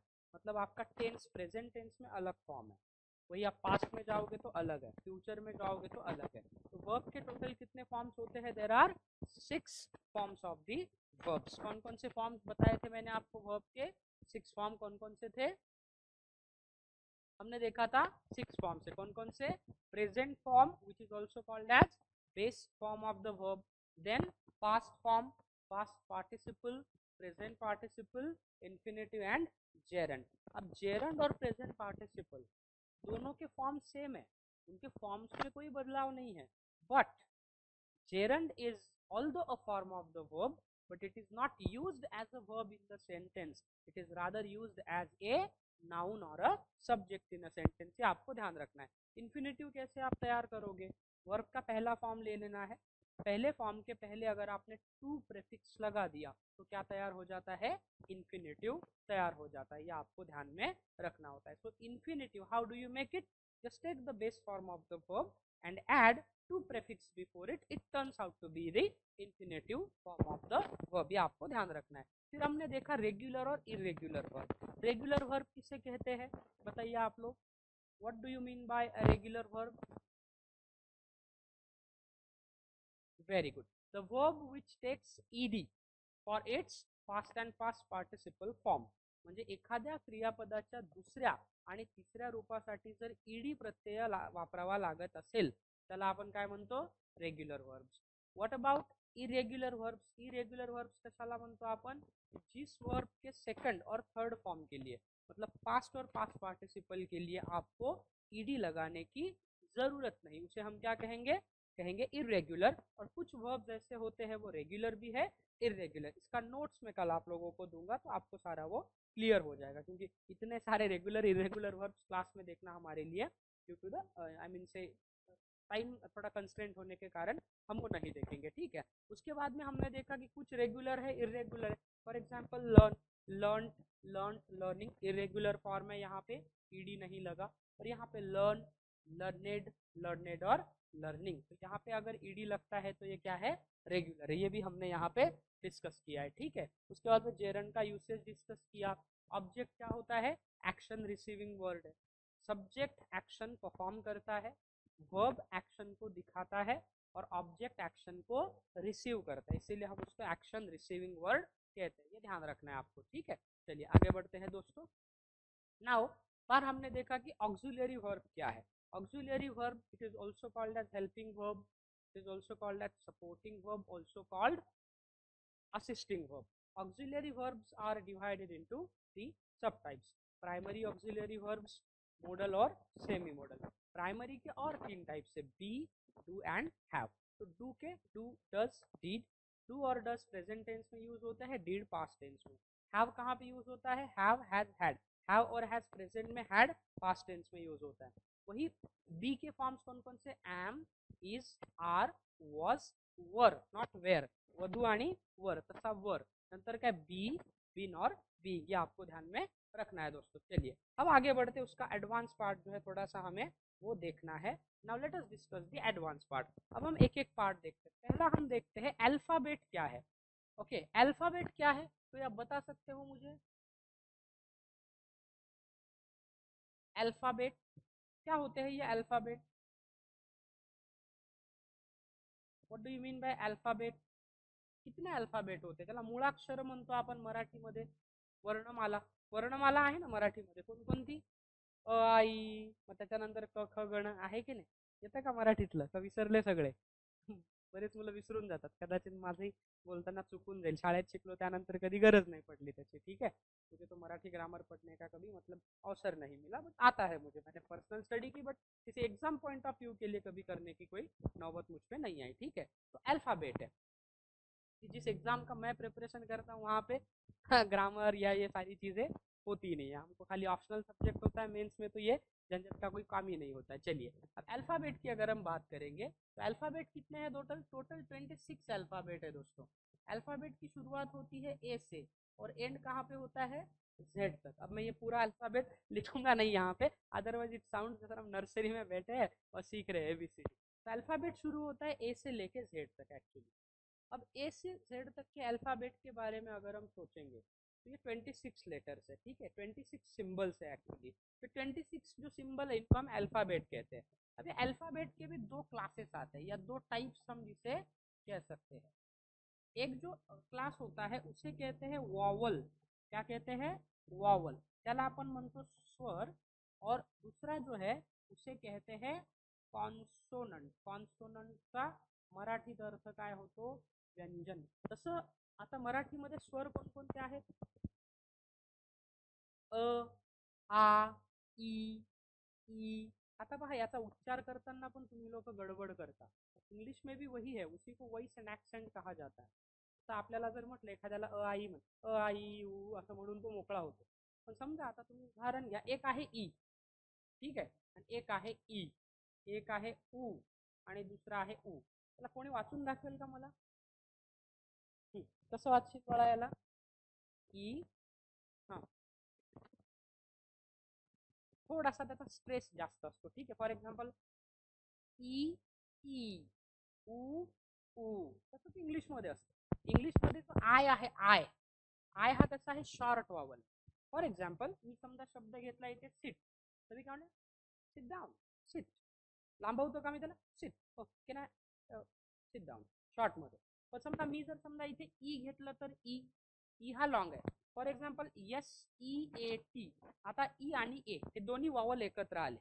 ओके, तर म्हणजे excuse me sir, can I have a seat here? Okay, आपण म्हणतो oh oh the seat is reserved. इथे सीट असा शब्द केला. सीट म्हटलं का, सीट म्हटलं की एस आय टी, आणि S C I T seat. इथे काय केलं आपण, त्याला लांबवलंय. तसे शॉर्ट आणि लॉंग मराठीमध्ये पण आहे, तसंच इंग्लिशमध्ये पण आहे. फॉर एक्झाम्पल उ ऊ, ई ई या अर्थाने अपन वापरतो. ये क्या है दोस्तों, ये मराठी में आपको जैसा दिखेगा कि ये वॉवल्स है. वैसे ही इंग्लिश में अगर हम देखेंगे वॉवल्स कितने हैं इंग्लिश में?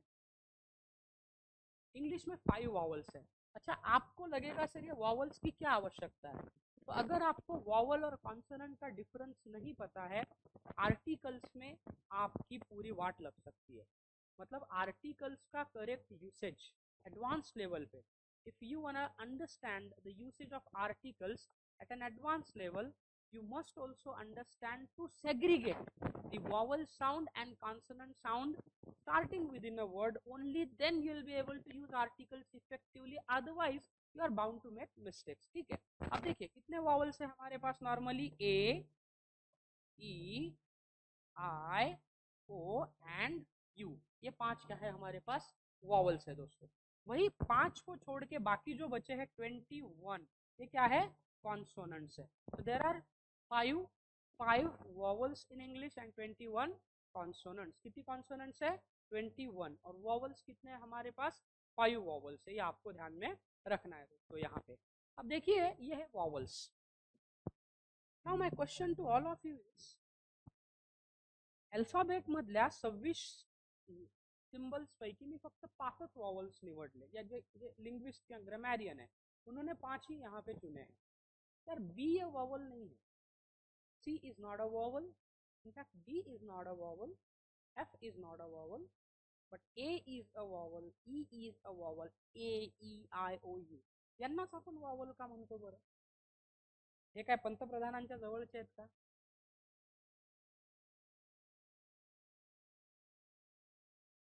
तर मला एक गोष्ट सांग, आप ठीक है, मुझे एक एक बात बताइए कि इंग्लिश हे इंटरनॅशनल लँग्वेज है, इस्रायल में हिब्रू बोली जाती है. मग तिकडे काय हिब्रूच्या भाषेत? हा, तुमचं उत्तर बरोबर आहे. You are trying to tell me the correct answer. मी तुमचं उत्तर चुकलं असं अजिबात म्हणत नाहीये. फक्त मी एवढंच म्हणतोय की मराठी फक्त महाराष्ट्रापुरती मर्यादित आहे. इंग्लिश तर जगभर चालल्या जाते ना. तर आपल्या भाषेचा त्या भाषेशी संबंध नाही. इनफॅक्ट आपल्या भाषेपेक्षा ती जुनी आहे. म्हणजे आपली जी मराठी जेवढी जुनी आहे ना, त्यापेक्षा इंग्रजी जास्त जुनी आहे. हे लक्षात ठेवलं पाहिजे आपण, आहे की नाही? That is why it is international language. आणि फ्लेक्झिबल आहे ना, लोकांना ती शिकण्यास सोपी नसती. Had it been a difficult language, nobody would have learned it. जर ते अवघड भाषा असती तर लोक शिकले असते का? जगभरात ते पोहोचलं असतं का? जगात एकमेव भाषा आहे इंग्लिश. तुम्ही कुठेही जा, आप लोग व्लॉग वगैरे देखते हो, व्लॉग मी पण कधी कधी पावल्या वेळात, म्हणजे mostly when I travel I I I watch vlog. काही काही चांगले लोक आहेत, इंडो ट्रेकर म्हणून आहे, एक विष्णू, एक सायकल बाबा म्हणून आहे. तो सायकलनी 300-350 देश फिरलाय बिचारा, अजून रात रात सायकल बाबा. तर मी ते बारकाईने पाहतो. तो वो लोग इंग्लिश ठीक ठाक येतं, काय असं फ्लुएंट येत नाही. वो काम चाहता, झांबिया में जाइए, कहाँ पे वो तिकडे युगांडा, रवांडा, कुठल्याही देशामध्ये जा, इंग्लिश आपको आती है, आप क्या कर सकते हो, सर्वाइव कर सकते हो. इंग्लिश कंट्री में तो कोई दिक्कत नहीं. आप यूरोपियन कंट्रीज में चले जाइए, अमेरिकन कंट्रीज में चले जाइए, even if you go to North अटलांटिकच्या पलीकडच्या बाजूला आयलँड्समध्ये गेलात, साऊथ आफ्रिकेतल्या बऱ्याचशा देशात इंग्लिश चालतं. म्हणजे जिथे इंग्लिश चालत नाही तिथेही तुम्ही सर्वाइव्ह. अफगाणिस्तानमध्ये जा तुम्ही, अफगाणिस्तानात जा, तुम्हाला हिंदी इंग्लिश, हिंदी जरी नसेल कळत, इंग्लिश तिकडच्या पण अभ्यासक्रमात आहेत ना। तो ध्यान रखना है दोस्तों यहाँ पे आपको कि इन्होंने जो बताया बिल्कुल सही बताया, सिर्फ मराठीला त्याच्याशी जोडू नका, आहे की नाही। तर त्याचं कारण असं आहे की तुम्ही ए या शब्दाचा उच्चार करून बघा, do it with me, A, repeat after me, A, E, I, O, U. तुमचा माउथ ऑर्गन एकमेकाला कुठे टच होत आहेत का बरं? जीभ कुठे टच होतीये का? फॉर एक्झाम्पल ए, खालची जीभ वर उचलल्या जाते, पण टाळूला टच होतीये का? आपके ऊपर के सॉफ्ट पैलेट को स्पर्श नहीं करती है। ई, ई, ओठ असे मागे जातात, गरम हवा बाहेर, ई, यू, यू, जीभ वर जाऊन खाली येते, टच होतोय का? नाही। म्हणजे हे जे वॉवल असतात इनका जो प्रोनाउंसिएशन है वो इंडिपेंडेंट है। म्हणजे ए मध्ये दूसरे ए चा उच्चार करण्यासाठी आपको किसी और सिंबल की जरूरत है ही नहीं। जैसे फॉर एग्जांपल आप ए, इंडिपेंडेंट प्रोनाउंसिएशन है। तो जिन सिंबल्स का प्रोनाउंसिएशन, जिन सिंबल्स का साउंड ध्वनि ये इंडिपेंडेंट है, they neither need any vowel nor need any consonant for their pronunciation, that is why they are said to be vowel। म्हणजे ज्या सिंबलचा उच्चार हा स्वतंत्र आहे, इंडिपेंडेंट आहे, त्यांना आपण काय म्हणतो? वॉवल असं म्हणतो। ये आपको ध्यान रखना है। वहीं आप कॉन्सोनेंट की बात कीजिए, मान लो मैं लेता हूं यहाँ पे बी, तुम्ही बी चा उच्चार करा, पी, म्हणजे बी च्या शेवटी काय मिक्स करावा लागतो? ई मिक्स करावा लागतोय। फॉर एक्झाम्पल बी प्लस ई हे जर तुम्ही मिक्स केलं तर बी। आता अजून घ्या एफ, एफ, एफ मध्ये तुम्ही ए प्लस एफ घेतलं, मग इथे काय तयार झालं? एफ, एफ, एफ, बरोबर आहे। समजा एम, एम, एम मध्ये काय केलं? ए प्लस यम, मग काय तयार झालं? एम तयार झालं, ठीक आहे। नंतर घेऊ आपण वाय, वाय, वाय, ए शेवटी टाकतो आपण का? एक्स, एक्स, एक्स, ए प्लस एक्स काय तयार झालं? एक्स तयार झालं, बरोबर आहे की नाही? हे जे आपण एक्स लिहितो ना, ex prime minister, ex girlfriend, x friend, ex minister, ex MLA, x यातला कसा आहे? ई हा सायलेंट आहे, एक्स म्हणतो का आपण त्याला? नाही, आहे की नाही? तिकडे तुम्ही बिहार यूपी मध्ये वगैरह गेलात तो वहां का जो मदर टंग इन्फ्लुएंस है भोजपुरी का या हिंदी का वो आपको दिखेगा। ते स्टेशनला ई स्टेशन म्हणतात। कहाँ जा रहे हो? ई स्टेशन से जाके आ रहा हूँ, आहे की नाही? ते मदर टंग इन्फ्लुएंस असतं, मातृभाषेचा प्रभाव येतो त्याच्यावरती। तर याच्यामध्ये काय होतं? कॉन्सोनंट जो है unless you mix vowel into them they cannot be pronounced. जोपर्यंत त्यांच्यामध्ये तुम्ही वॉवल स्वर ऍड करत नाही तोपर्यंत त्यांचा उच्चार स्वतंत्ररित्या केला जाऊ शकत नाही। दैट इज व्हाई हम यहाँ पे क्या करते हैं? उसको कॉन्सोनेंट का नाम देते हैं। तो 26 out of 26 those symbols which have an independent pronunciation are known as vowel, और जिनका प्रोनाउंसिएशन विदाउट वॉवल पॉसिबल नहीं है, और जब तक आप उनमें वॉवल मिक्स नहीं करेंगे तब तक उनका प्रोनाउंसिएशन पॉसिबल नहीं है, उसे हम क्या कहते हैं? उसे हम कहते हैं कॉन्सोनेंट्स। क्या कहेंगे? Consonants. Is this clear guys? आया सबके समझ में? ये बात आपको यहाँ पे समझनी है, ठीक है? आपको पता होगा ये, अगर नहीं पता है तो आप नोट भी कर सकते हो, सिर्फ आपको जानकारी के लिए हमने ये बताया। अच्छा, अब हमने देखा ये अल्फाबेट के बारे में। अल्फाबेट का गाइस कोई भी सिंबल म्हणजे चिन्ह जब आप उसको लिखते हो किसी पेज या पेपर पे, मतलब आपने पेज पे, पेपर पे या कहीं उसे लिख दिया तो हम उसे अक्षर कहते हैं। अक्षर म्हणजे काय? की वर्णमालेतील चिन्ह जर तुम्ही कागदावरती लिहून काढला तर त्याला अक्षर म्हणतो, आणि तेच तुम्ही तोंडावाटे त्याचा उच्चार केला त्याला ध्वनी असं म्हणतो। तो ध्यान रखना है, alphabet when it is written on a paper it is known as a letter, and alphabet when it is pronounced it is known as a sound किंवा ध्वनी। म्हणजे त्याचा मुखावाटे उच्चार केला तर साऊंड आहे, आणि कागदावर लिहून काढला तर त्याला काय म्हणतात? लेटर म्हणतात। तर लक्षात ठेवायचं, साऊंड म्हणजे काय? उच्चार केला तर साऊंड, आणि अल्फाबेटला आपण लिहून काढलं तर त्याला काय म्हणतात? लेटर। क्या कहते हैं उसे? लेटर कहते हैं। आला का लक्षामध्ये? Is this clear guys? चल आई गो फॉरवर्ड, पुढच्या टॉपिकला जायचं। चलिए अब देखिए गाइस, मुझे अभी क्या तैयार करना है? Word. Now I would like to make a word. मला एक शब्द तैयार करायचा। अब मैं किसी भी शब्द को कैसे तैयार कर सकता हूँ? मेरे पास अल्फाबेट में 26 सिंबल है। आता मला एक शब्द तयार करायचा आहे. फॉर एक्झाम्पल समजा मला आता शब्द तयार करायचा आहे अमोनिया. तर मी काय काय करायला पाहिजे आता? अमोनिया हा एक शब्द आहे. तो शब्द तयार करण्यासाठी मी वेगवेगळे अल्फाबेट एकत्र लिहितो. ठीक है, for example combination of alphabet. तो मैंने यहाँ पे क्या किया, अमोनिया, अमोनिया. ठीक है, अमोनिया. तो इथे काय झाला, ए हा एक अल्फाबेट आहे, एम एम डबल घेतलं. ठीक आहे, आता याला वाचण्याची पण पद्धत आहे. अमेरिकन इंग्लिश मध्ये डबल ट्रिपल असं कधी म्हणत नाही. ठीक आहे, जसं तुम्हाला एक उदाहरण देतो मी.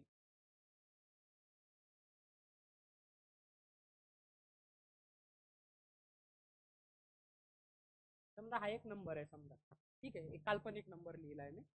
आता मी याला वाचताना ब्रिटिश इंग्लिश मध्ये आपण कसं म्हणतो की इंडियन इंग्लिश मध्ये, India we follow British English. 9923745576 किंवा 55 म्हणतो ना आपण सरळ. समजा नंबर सांगायचा आपण काय म्हणतो, ओके नोट डाऊन करा, 9923745576. ये ब्रिटिश इंग्लिश की स्टाइल है और इंडिया में हम क्या करते हैं, ब्रिटिश इंग्लिश. वहीं अमेरिकन इंग्लिश में गाइस डबल और ट्रिपल नहीं कहा जाएगा, चाहे आप स्पेलिंग या नंबर्स को पढ़ो, वहां पे एक एक वर्ड या स्पेलिंग को इंडिपेंडेंटली बताया जाएगा. जैसे कि 9923745576 आया आपके समझ में. तर हे डबल ट्रिपलची जे कॉन्सेप्ट आहे ते ब्रिटिश इंग्लिशमध्ये आहे, आणि प्रत्येक इंडिपेंडंट लेटरचं प्रोनाउन्सिएशनची कॉन्सेप्ट कुठे आहे, अमेरिकन इंग्लिशमध्ये आहे. Is this clear? ते कन्फ्यूज कधी व्हायचं नाही. म्हणजे बऱ्याचदा तुम्ही वेगवेगळ्या कंपन्यांच्या कॉल सेंटरशी जेव्हा बोलता तेव्हा ते माहिती देताना या पद्धतीनं देतात. तर असं नका समजू की सर त्यांचं काहीतरी चुकतंय, आपलं काहीतरी चुकतंय. It is just a matter of style. काय आहे, स्टाईल आहे, स्टाईल. फक्त अमेरिकन इंग्लिशची स्टाईल वेगळी आहे, ब्रिटिश इंग्लिशची स्टाईल थोडी वेगळी आहे. तुम्ही डोनाल्ड ट्रम्प जे आहे ना, ट्रम्प तात्याचं तुम्ही भाषण ऐका, आणि किम स्टार्मर हे आता ब्रिटनचे पंतप्रधान आहे, त्यांचं स्पीच तुम्ही ऐका. दोघांच्या स्पीच मध्ये तुम्हाला फरक दिसेल. आप हॉलीवुड मूवी जो है, आप ब्रिटन वाला यूरोप वाला देखो उसकी एक्सेंट, और अमेरिकन है उसकी एक्सेंट, दोनों. अमेरिकन लोक थोड़ा स्ट्रेट का, फॉर एक्झाम्पल ब्रिटिश मध्ये आय एम सॉरी नॉर्मली म्हणतात, ब्रिटिश अमेरिकन सॉरी ते काय करतात, ब्रिटिश मध्ये थँक्यू, अमेरिकन थँक्यू ते काय करतात, स्ट्रेस करतात एखाद्या गोष्टीला, ते दिसतात. For example I want this to be done immediately, हे ब्रिटिश मध्ये. आणि अमेरिकन मध्ये I want this to be done immediately, ते काय करतात, त्याला स्ट्रेस करतात. म्हणजे तोंडावरती त्यांचा जोर जो आहे ना तो थोडासा जास्त असतो. एनिवे, आता अमोनिया हा एक शब्द तयार झाला. So what is word? शब्द म्हणजे काय, अल्फाबेटचं कॉम्बिनेशन आहे. शब्द म्हणजे काय म्हणू शकतो आपण, a combination of alphabet. Combination of alphabet, वेगवेगळ्या अल्फाबेटचा जर मी कॉम्बिनेशन केलं तर काय तयार होईल, वर्ड तयार होईल, शब्द. शब्द वर्ड म्हणजे काय, अ कॉम्बिनेशन ऑफ अल्फाबेट.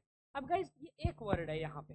अच्छा, मैंने अगर अब अलग अलग वर्ड का ही कॉम्बिनेशन कर दिया तो, फॉर एग्जाम्पल मैं यहाँ पे लेता हूँ अमोनिया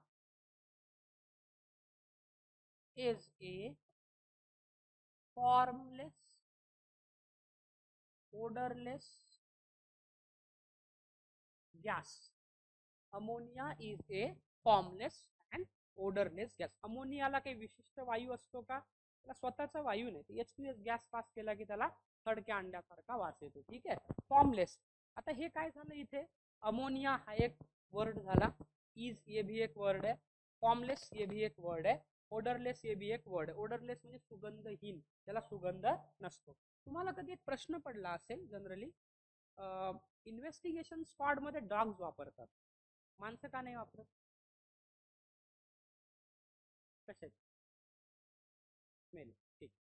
अब गाइस देखिए, डॉग जो है ना, वैसे डॉग भी एक मैमल्स है. तो हमारा हार्ट, डॉग का हार्ट सेम है, हमारी किडनी उसकी किडनी जो है लगभग सेम है. मैमल्स और ह्यूमन के बॉडी में ज़्यादातर डिफरेंस नहीं पाया जाता, सिर्फ ऑर्गन के साइज में डिफरेंस होता है, बाकी सेम होता है. ठीक है, अगर आप मान लो कोई लॉयन है, लॉयन लॉयन का आपने कभी पोस्टमार्टम उनका इंटरनल बॉडी ऑर्गन देखा है? नहीं देखा. My brother is a veterinary officer at Katraj zoological garden. Many times I go there and watch postmortems वगैरह, कभी कभार मैं देखता हूँ, या फिर वो फोटो वोटो दिखाता है कभी मुझे. तो जब उनका डेथ होता है तो वो वाइल्ड लाइफ का मैटर होता है ना, उनका पोस्टमार्टम करना होता है. पोस्टमार्टम करते समय हर एक ऑर्गन को बाहर निकालना पड़ेगा आपको. जैसा आपने किडनी को निकाला है, हार्ट को निकाला है, सब ऑर्गन निकाल के आइडेंटिफाई करना है कि ये मरा है तो क्यों मरा है, कॉज ऑफ डेथ उसका रिपोर्ट करना है। तो वैसे ह्यूमन बॉडी का है, ह्यूमन बॉडी का पोस्टमार्टम करते समय तो पूरे बॉडी के पार्ट को नहीं निकालते, कुछ गिने चुने ऑर्गन जो है उसी को वो निकालने की कोशिश करते हैं। मतलब मान लो किसी का गला दब के उसका मृत्यु हुआ है तो यहाँ के टिश्यू निकालते हैं। मान लो किसी को पॉइजन वाइजन दिया तो जनरली डाइजेस्टिव सिस्टम के जो कुछ ऑर्गन है उनको निकालने की कोशिश करते हैं। नॉर्मली पॉइजन केस वगैरह जो है, सुसाइड केस है, वहाँ पे पोस्टमार्टम करने के चांसेस ज़्यादा है। उसका उसका कारण यही होता है की हा माणूस मेला कशाने, त्याचं नेमकं कॉज ऑफ डेथ जे आहे ते आपल्याला फाइंड आउट करायचं। एक अरमान मिस्त्री नावाची एक वेब सिरीज आहे जिओ हॉटस्टारला, ॲक्च्युली ते एका ब्रिटिश वेब सीरीज की कॉपी है, वो अगर आप देखोगे तो। हाँ, मैं कल आपको एक नाम बताते बताते भूल गया था। मैं कल बोल रहा था ना आपको स्टैंडर्ड इंग्लिश सीखने के लिए नोटबुक लेके बैठना वगैरह, कुछ मैं रेफरेंस दे रहा था, उसका नाम अभी मुझे क्लिक हो गया। उसका नाम है द मेंटलिस्ट। 16-17 सीजन है उसके, अमेजॉन प्राइम पे। If anybody wants to learn fluent English, आप द मेंटलिस्ट का एक एपिसोड देखते जाइए, और वो एपिसोड देखते समय कागज और पेन, अपनी डायरी और पेन साथ लेके बैठना है, specifically you, because you are studying for higher exams, you know. तो आपको पढ़ना है उसमें। आपको एक एक सीरीज में, मतलब मुझे तो शुरू शुरू में जब मैंने 8-10 एपिसोड देखे तो पहले एपिसोड में मुझे कुछ आई थिंक 40-46 वर्ड नए मिले, स्लैंग्स ज़्यादातर अमेरिकन, और बाद में फिर धीरे धीरे वही शब्द रिपीट होने लगे। तो अभी भी 10-15 तो मिल ही जाते हैं नया, और बहुत सारे ईडियम्स भी मिलते हैं। तो आप अगर एंटरटेनमेंट पर्पज के लिए भी, उसमें क्या है, एक हीरो है तो अलग अलग इन्व्हेस्टिगेशन केस को सुलझा देता है, मतलब मेंटली बहुत स्ट्रांग होता है। म्हणजे एक घर आहे, त्या घरात आग लागलेली आहे, आगीत ते लोक होरपळले, तर शोध लावायचे, ते कॅलिफोर्निया इन्व्हेस्टिगेशन डिपार्टमेंट CID मध्ये 5-6 लोकांची टीम आहे, ते येतात आणि इन्व्हेस्टिगेट करतात। तर आग घर में किसने लगाई है, इसको पूछो उसको पूछो ये करो। याचा कॉमन सेन्स एवढा खतरनाक आहे, हा बसल्या बसल्या शोध लावतो की अच्छा हे असं असं झालेलं आहे। म्हणजे टीम का कहना कुछ अलग है, इसका कहना कुछ अलग है। हा बंदूक वापरत नाही, कोणाला मारपीट करत नाही, काहीच नाही, खाली अपने इंटेलिजेंस के भरोसे पे ये केस को सुलझा देता है। ते पाहणं पण एक पर्वणी आहे। स्पेसिफिकली सबटायटल इंग्लिशमध्ये तुम्ही पाहू शकता, those who would like to enhance or ameliorate their spoken English skill और vocabulary skill अगर आपको बढ़ाना है तो आप बाकी चीज़ें देखने से बेहतर है वो देखिए। तो अभी वो जियो हॉटस्टार पे मैंने पिछले कुछ दिन पहले, while I was traveling to Kolkata, I saw it, तो मैंने देखा कि वो भी काफ़ी हद तक ऐसे ही है। मतलब रीज़न कुछ हमें दिख कुछ रहा है एक, और एक्चुअली उसका रीज़न कुछ और ही होता है, तो डिटेक्टिव जैसा है। अब देखिए गाइस, मैंने यहाँ पे क्या किया है, ये सेंटेंस यहाँ पे ले लिया। अब कॉम्बिनेशन हो गया है सेंटेंस का, है ना। पहले मैंने अल्फाबेट का कॉम्बिनेशन किया, वर्ड बना दिया। अब मैंने वर्ड का ही कॉम्बिनेशन किया तो क्या तैयार हो जाएगा, सेंटेंस तैयार हो जाएगा। मतलब क्या है, कॉम्बिनेशन ऑफ अल्फाबेट अगर वर्ड है तो कॉम्बिनेशन ऑफ वर्ड क्या हो जाएगा, sentence. Combination of words, combination of word जो है उसे हम क्या कहते हैं, सेंटेन्स कहते हैं। लेकिन ध्यान रखना है, आपल्याला वाक्य बनवायचं आहे, म्हणजे शब्द घेतले आणि कुठला शब्द कुठेही टाकला म्हणजे जमेल का, नाही। सिक्वेंस उसका प्रॉपर होना चाहिए। Unless you organise the words in a proper sequence, that too in a sentence, we will not get a particular sentence. वाक्य म्हणजे काय, अर्थपूर्ण शब्दांचा समूह। So sentence is nothing but a group of meaningful words. त्याची definition कशा करता येईल आपल्याला, अ ग्रुप ऑफ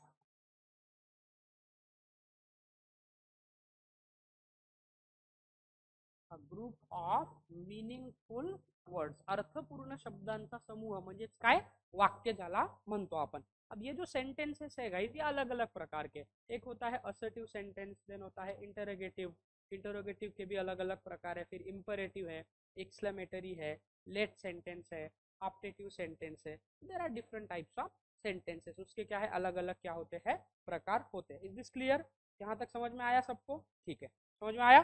चलिए अब हम देखते हैं सेंटेंसेस के अलग अलग जो प्रकार है, उन प्रकार को हम यहाँ पे स्टडी करते हैं दोस्तों, ठीक है। अब हम थोड़ा सा PPT के हेल्प के द्वारा ये सारी चीजें सीखेंगे।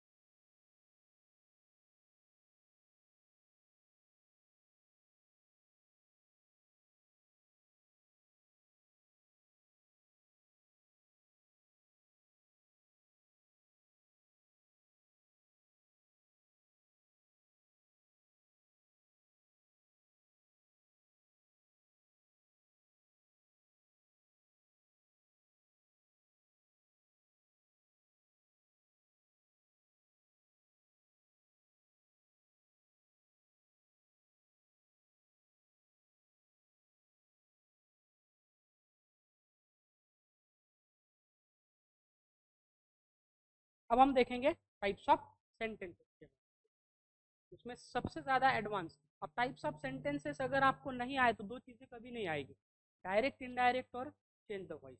If you do not no, अगर आता तुम्हाला वाक्य कुठलं हेच ओळखता नाही आलं, तुम्हाला चेंज द व्हॉइस कसं येईल ना, हे तुम्हाला काय करायचंय लक्षात ठेवायचं, ये आपको ध्यान में रखना है.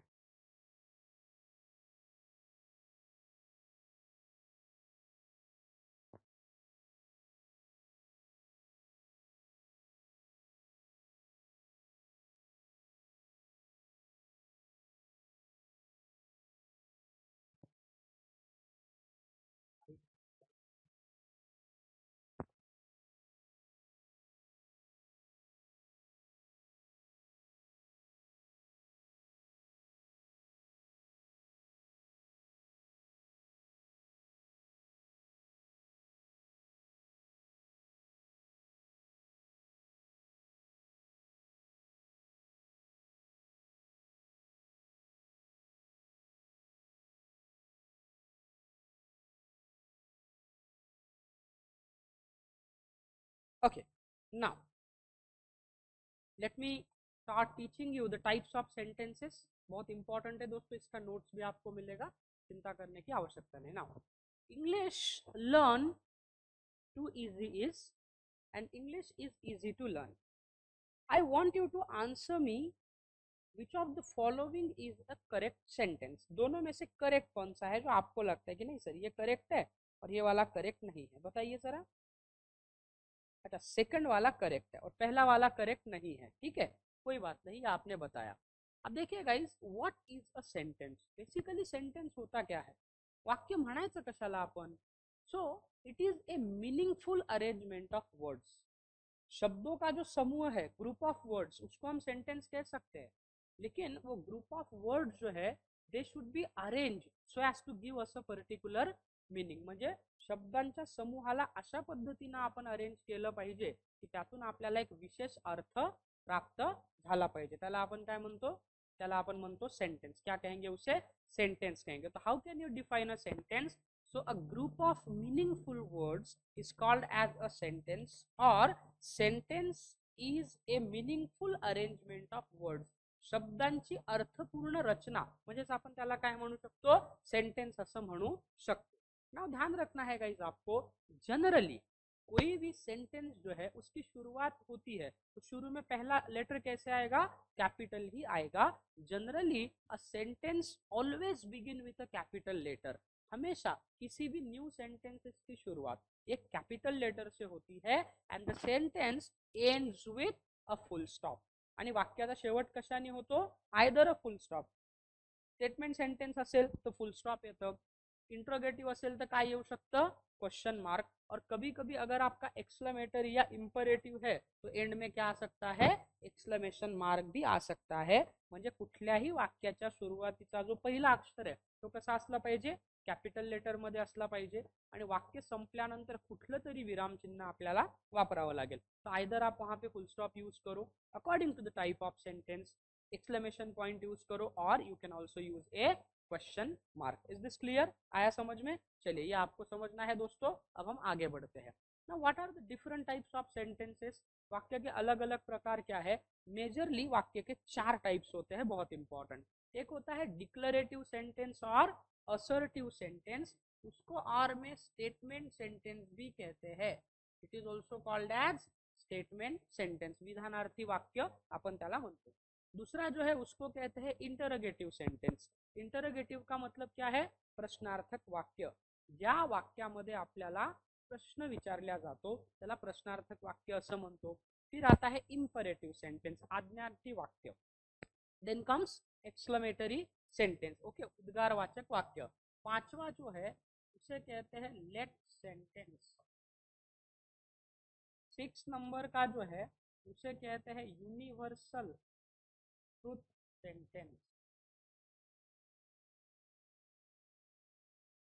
7वां जो है उसे क्या कहते हैं दोस्तों, उसे कहते हैं ऑप्टेटिव सेंटेंस. और जो 8 बहुत ज़्यादा इम्पॉर्टंट है त्याला आपण इफ सेंटेंस किंवा कंडिशनल सेंटेंस असं म्हणू शकतो. It is also called as if or conditional sentence. काय म्हणू शकतो त्याला? It is also called as if sentence or conditional sentence. Is this clear? येते का लक्षामध्ये? हे आपल्याला समजून घ्यायचं. These are the 8 types of sentence. ये नोट करून घ्या. कुछ चीजें नोट भी करते जाइए ताकि आपको हेल्प होगा उसका.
डन. ओके. अब हम देखते हैं दोस्तों अगला part. Now let us discuss each of this sentences one after the other. ठीक है. पहला देखते हैं कि डिक्लरेटिव सेंटेंस या असर्टिव सेंटेंस, उसको और में क्या कहा जाता है? It is also called as statement sentence. इसको और में क्या कहा जाता है? स्टेटमेंट सेंटेंस कहा जाता है. Now a declarative sentence makes a statement. Declarative statement किंवा असर्टिव सेंटेंस किंवा स्टेटमेंट सेंटेंस म्हणजे काय? The sentence which makes a statement is known as statement sentence. A sentence if it's makes a declaration, घोषणा करणे, त्याला आपण म्हणतो declarative sentence. किंवा एखाद्या वाक्यामध्ये असर्शन केल्या जातं, विधान केल्या जातं. Now that sentence can be positive और निगेटिव्ह. तर डिक्लरेटिव्ह, असर्टिव्ह आणि statement, these are the 3 different names. पण वाक्य मात्र कसं आहे? एकच आहे. हे आपल्याला लक्षात घ्यायचं आहे. अब देखते हैं इसके बारे में हम थोड़ा इन्फॉर्मेशन देखते हैं. तो डिक्लरेटिव सेंटेंसेस और स्टेटमेंट सेंटेंसेस और assertive sentences, what does it actually do in a sentence? वाक्यामध्ये तो नेमकं काय करतो? तो पहला आधे जस्ट से समथिंग. वो किसी व्यक्ति के बारे में, किसी वस्तु के बारे में, किसी लिविंग नॉन लिविंग थिंग के बारे में they give us information. That information can be positive और negative. For example, this is a good pen, this is a bad pen. Okay, he is the best person, he is not the best person, she is a beautiful girl, she is an अगली girl. काही पण उदाहरण आपण घेऊ शकतो. म्हणजे आपका जो कहना है वो कहना पॉझिटिव्ह भी हो सकता है, निगेटिव्ह भी हो सकता है. दूसरा है दे डिक्लेअर और स्टेट फॅक्ट्स. फॅक्टचा अर्थ होतो वस्तुस्थिती. म्हणजे एखाद्या वस्तुस्थितीबद्दल ते आपल्याला माहिती देतात. दे एक्सप्रेस ओपिनियन्स, स्वतःची मत. अब अपने खुद के मत को आप व्यक्त कर रहे हो. रिपोर्ट इवेंट्स, किसी घटना के बारे में आप जानकारी दे रहे हो. और डिस्क्राइब थिंग्स और पीपल, किसी वस्तु या व्यक्ति के बारे में आप क्या दे रहे हो? जानकारी दे रहे हो. मतलब डिक्लेरेटिव सेंटेंसेस के क्या क्या फंक्शन है? They either say something about any living और non living things, they declare or state important facts, they express their personal opinions, they report events or describe things or people. उनको ये क्या करते हैं? डिस्क्राइब करते हैं. Now declarative sentence can both be positive and negative and end with a full stop. अब ध्यान रखना कि जैसा मैंने कहा, आपका जो जो डिक्लेरेशन है, जो असर्शन है, वो निगेटिव भी हो सकता है, पॉजिटिव भी हो सकता है. तो इसीलिए declarative sentence they are of 2 different types. वो पॉजिटिव भी हो सकते हैं और निगेटिव भी हो सकते हैं. And always at the end of a declarative sentence, उसके एंड में आपको क्या करना है? फुल स्टॉप जो है वो यूज करना. It should always and with a full stop. त्याच्या शेवटी नेहमी तुम्ही काय वापरला पाहिजे? फुल स्टॉप वापरलाच पाहिजे. मतलब अगर डिक्लेरेटिव सेंटेंस के एंड में फुल स्टॉप नहीं है, then that would be considered grammatically incorrect sentence. ठीक है. जैसे कि आप उदाहरण देखो, I will meet you at the bus station. मैं आपको बस स्टेशन पे मिलूंगा. ये क्या है? आपने असर्शन किया है. The sun rises in the east, सूरज पश्चिम से या पूरब से निकलता है. The sun rises in the east, सूरज पूरब से निकलता है. ये क्या है?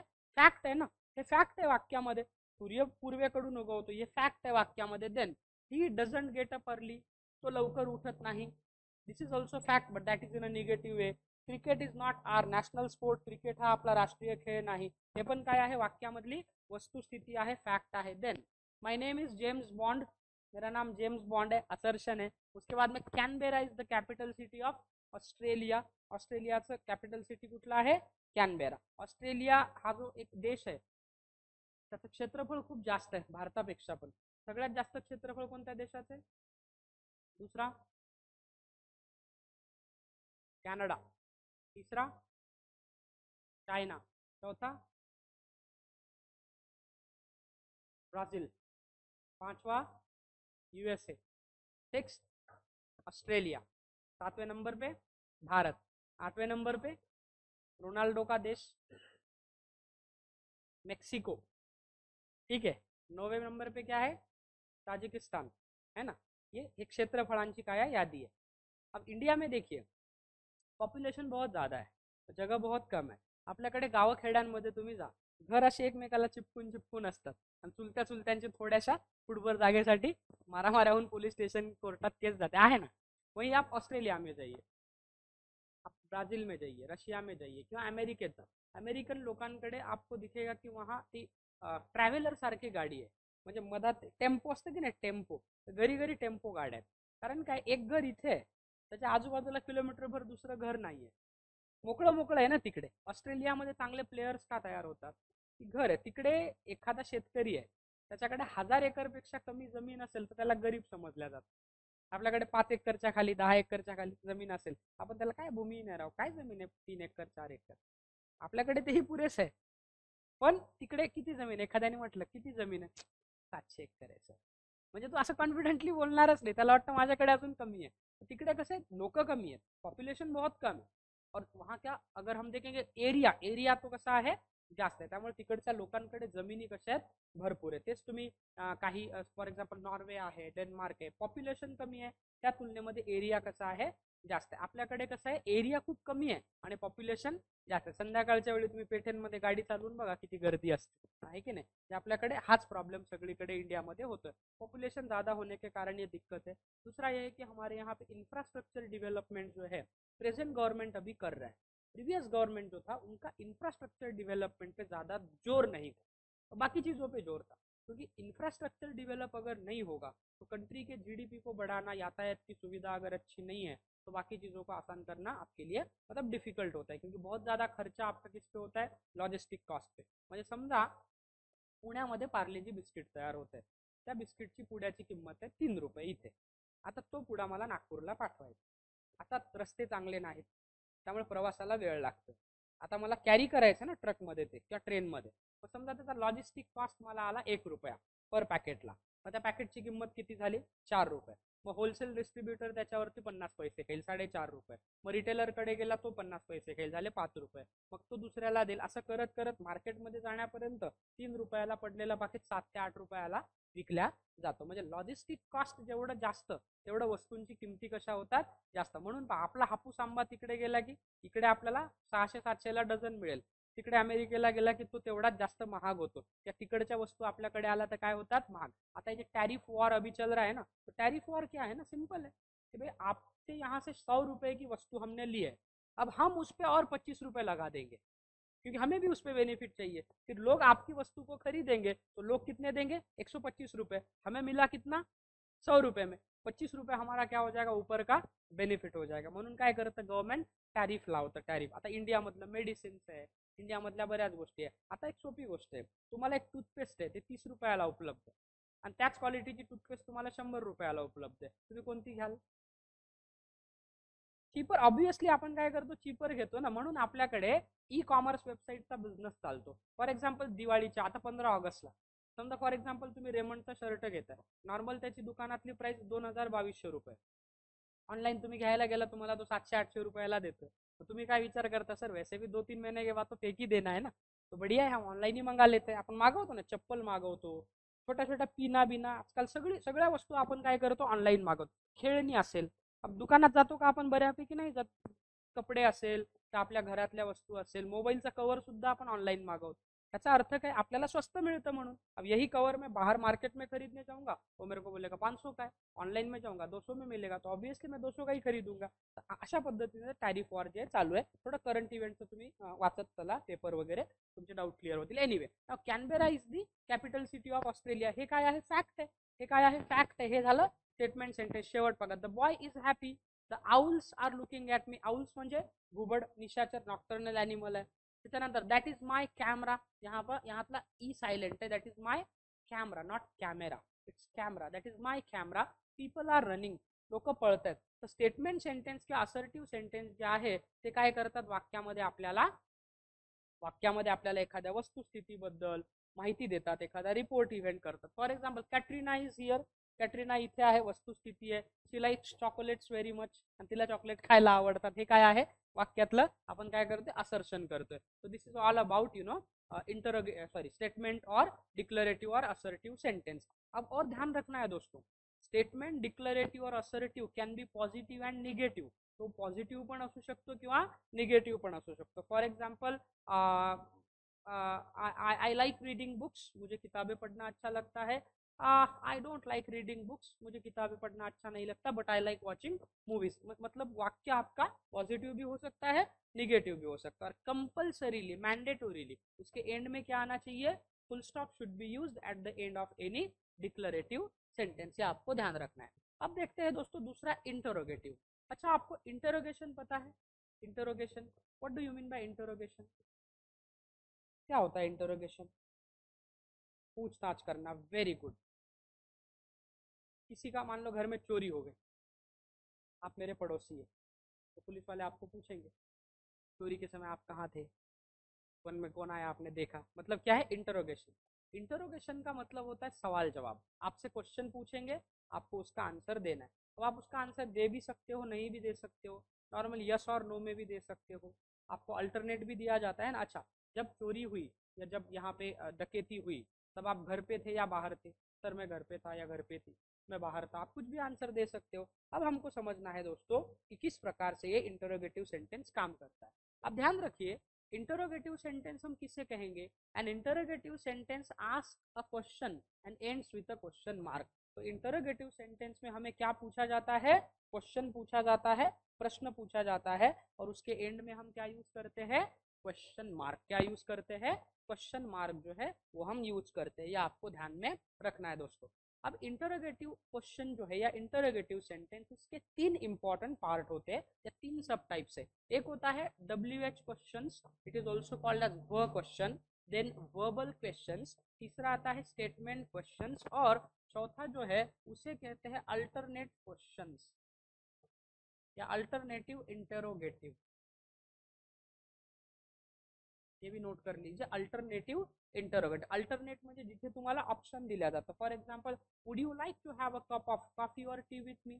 तुम्हाला माझ्यासोबत चहा प्यायला आवडेल का कॉफी प्यायला? ऑप्शन दिलाय, म्हणजे आयदर चहा किंवा कॉफी. म्हणजे काय आहे, इथे तुम्हाला ऑप्शन दिलेलं आहे, अल्टरनेटिव्ह दिलेलं आहे. For example, sir I would like to go either Cambridge और ऑक्सफोर्ड युनिव्हर्सिटी टू स्टडी. म्हणजे मला केम्ब्रिज किंवा ऑक्सफोर्ड युनिव्हर्सिटीला जायला आवडेल. म्हणजे माझ्याकडे ऑप्शन काय, एक तर केम्ब्रिज किंवा ऑक्सफोर्ड असा काय दिलेला आहे, ऑप्शन दिलेला आहे. तो इसके 4 अलग अलग क्या होते हैं, टाइप्स है. Verb questions, verbal question, statement questions. अब देखिए गाइस, WH क्वेश्चन किसे कहते हैं? Now these questions begins with who, what, when, how, where etcetera. म्हणजे एखाद्या प्रश्नाची सुरुवात जर WH वर्डने होत असेल, अगर किसी भी क्वेश्चन की शुरुआत अगर WH वर्ड से होती है तो हम उसे क्या कहेंगे? WH question. क्या कहेंगे? WH क्वेश्चन कहेंगे. आता what, when, whenever, wherever, whomsoever हे सगळे झाले WH question. But sometimes the word which begins with how, how many, how much, how long, how far, how ने सुरू होणारे शब्द सुद्धा WH क्वेश्चन म्हणूनच काय होतात? कन्सिडर होतात. ठीक आहे. Now these questions expect specific information in the answers. So they cannot be answered with just yes or no. म्हणजे कुठल्याही WH प्रश्नाचं उत्तर तुम्ही फक्त यस किंवा नो मध्ये देऊ शकता का?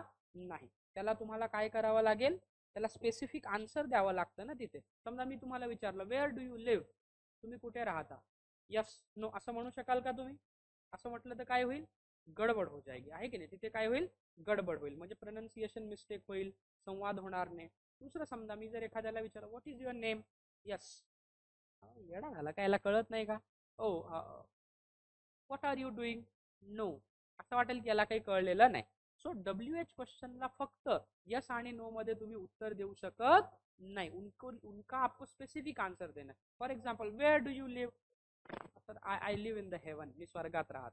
Okay, what do you do there, तू तिथे काय करतोस? Oh I watch fairies dancing in front of, आहे कि नहीं, कुकुर डांस करते रहते हो मैं देखते रहता हूँ. इसका मतलब क्या है, आप आंसर दोगे उसका स्पेसिफिक. फॉर एग्जाम्पल अगर मैंने पूछा how long does it take from station to airport, airport to station जाने में कितना टाइम लगेगा, sir almost it takes 1 hour, असं आपण उत्तर देऊ शकतो. और how far is your home from Pune, Pune आणि तुमच्या घराचं अंतर किती, सर 650 किलोमीटर्स, असं तुम्ही काही उत्तर देऊ शकता. म्हणजे तुम्हाला एक गोष्ट लक्षात ठेवायची आहे की WH क्वेश्चनचं उत्तर फक्त यस नो में आप नहीं दे सकते, दे रिक्वायर स्पेसिफिक इन्फॉर्मेशन. वहां पे आपको specific information, for example who are you, तुम्ही कोण आहात, आय एम अ टीचर, ठीक आहे. हु केम हिअर फर्स्ट, यहाँ पे कोण पहिला, sir I came here first, तुम्ही आन्सर देताय आणि शेवटी काय येते, क्वेश्चन मार्क आहे. What is your problem, what is your problem, आपका प्रॉब्लेम क्या है.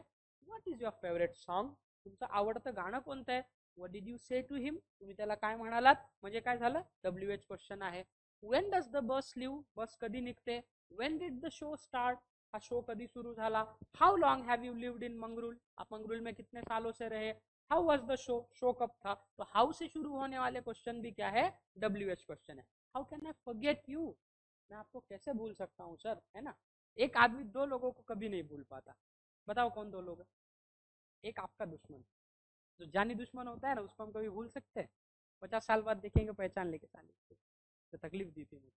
और दूसरा, एक जो आपका बहुत कट्टर दुश्मन है ना, उसे आप भूल नहीं सकते. और दूसरा एक व्यक्ति जिसे आप प्रेम करते हो, मतलब प्रेम का मतलब वो लड़के लड़की वाला प्रेम की बात नहीं कर रहा हूँ, कोई भी, मतलब जिसे आप चाहे जानवर हो, चाहे आपके गांव का कोई दोस्त हो, कोई टीचर हो, कोई भी व्यक्ति हो जिसके प्रति आपको लगाव फील होता है, उस व्यक्ति को भी आप कभी भूल नहीं सकते. मतलब 10 साल बाद भी मान लो कोई किसी से मिलता है, अरे पहचाना कि नहीं सर, अरे sir how can I forget you, मैं आपको कैसे भूल सकता हूँ, आप याद में है मुझे. ऐसा बहुत बार होता है. या जानवर होते हैं, आप 3-3 साल घर पे मत जाए, आपके घर पे कोई डॉगी है, जैसे ही आप जाओगे आपको सूंघ लेगा, पहचान लेगा कि ये मेरा ओनर है, तो आपको समझना है, ठीक है. So how long are the children missing, बच्चे कब से गायब है.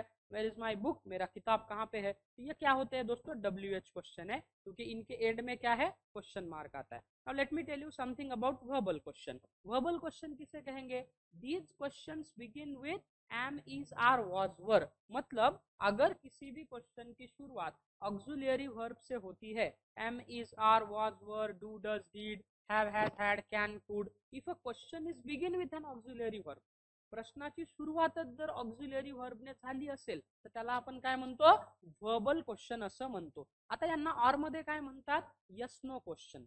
व्हर्बल क्वेश्चनला ऑर मध्ये यस नो क्वेश्चन पण म्हणतात. Why, because they can be simply answered with either yes or no.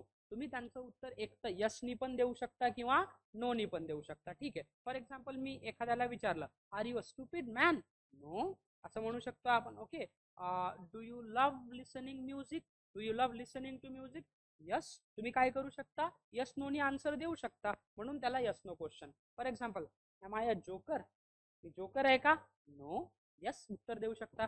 Is this your pen, हे पेन तुमचं आहे का, no sir it's not mine. और no, is cricket an exciting sport, is he going to retire, is she writing. म्हणजे काय केलं, फक्त yes no.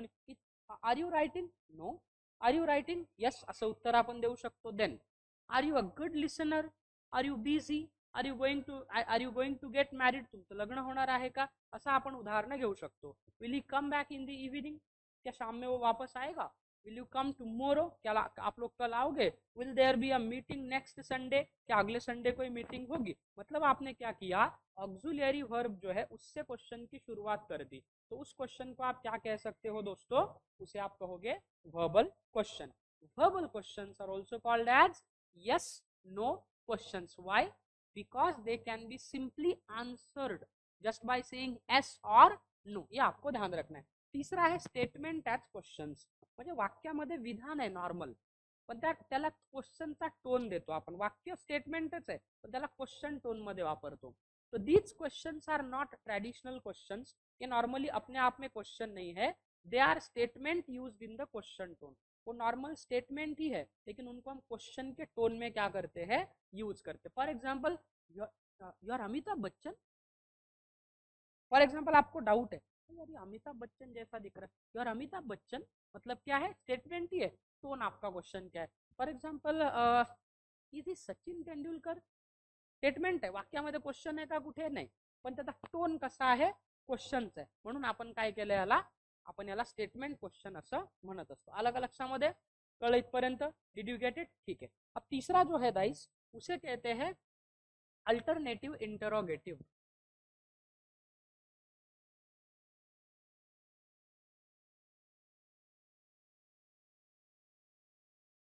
Alternative interrogative. अब अल्टरनेटिव इंटरोगेटिव जो है उसका मतलब क्या है दोस्तों, when you are being given a choice. ज्या क्वेश्चंस मध्ये या जिस क्वेश्चन में आपको क्या दिया जाता है, चॉइस दी जाती है आपको कि या तो आप ये कर सकते हो या वो कर सकते हो. जहां पे आपको चॉइस दिया जाता है ना दोस्तों, उसको हम कहते हैं अल्टरनेटिव इंटरोगेटिव. ठीक है. फॉर एग्जाम्पल हम उदाहरण लेते हैं, would you like to sing or dance with me.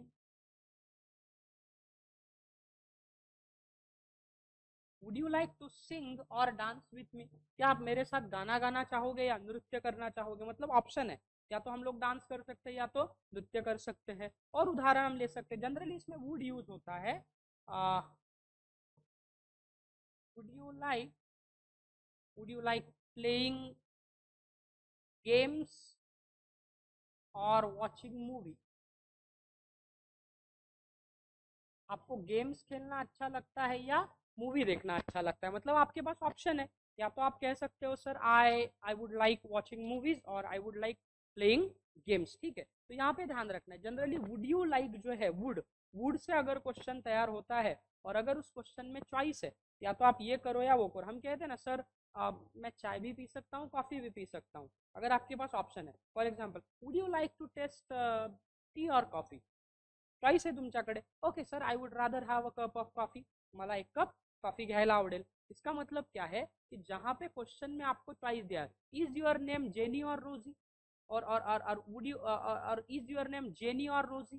तुमचं नेम जेनी आहे का रोजी आहे, तुम्हाला ऑप्शन दिलंय, मग तो काय झाला, अल्टरनेटिव इंट्रोगेटिव. मतलब जिस क्वेश्चन में आपको अल्टरनेट दिया जाता है, ऑप्शन या चॉइस दी जाती है, उसे हम कहते हैं alternative interrogative. Is this clear guys. आया समझ में सबको. एनी डाउट यहाँ तक समझ में आया.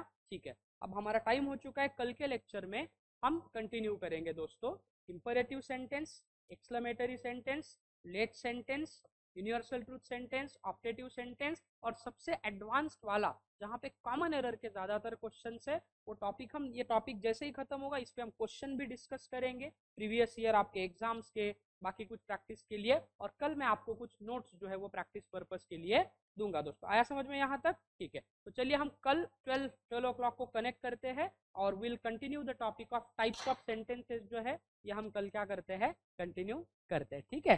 Don't get panic. आया समझ में. चलो okay. Hope to see you tomorrow at the same time. Until then take care and bye bye all.